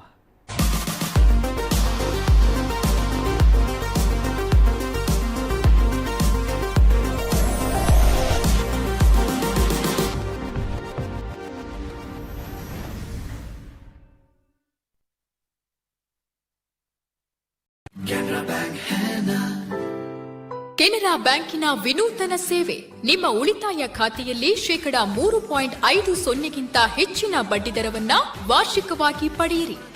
ನಿಮ್ಮ ಅವಧಿಯ ಠೇವಣಿ ಮೇಲೆ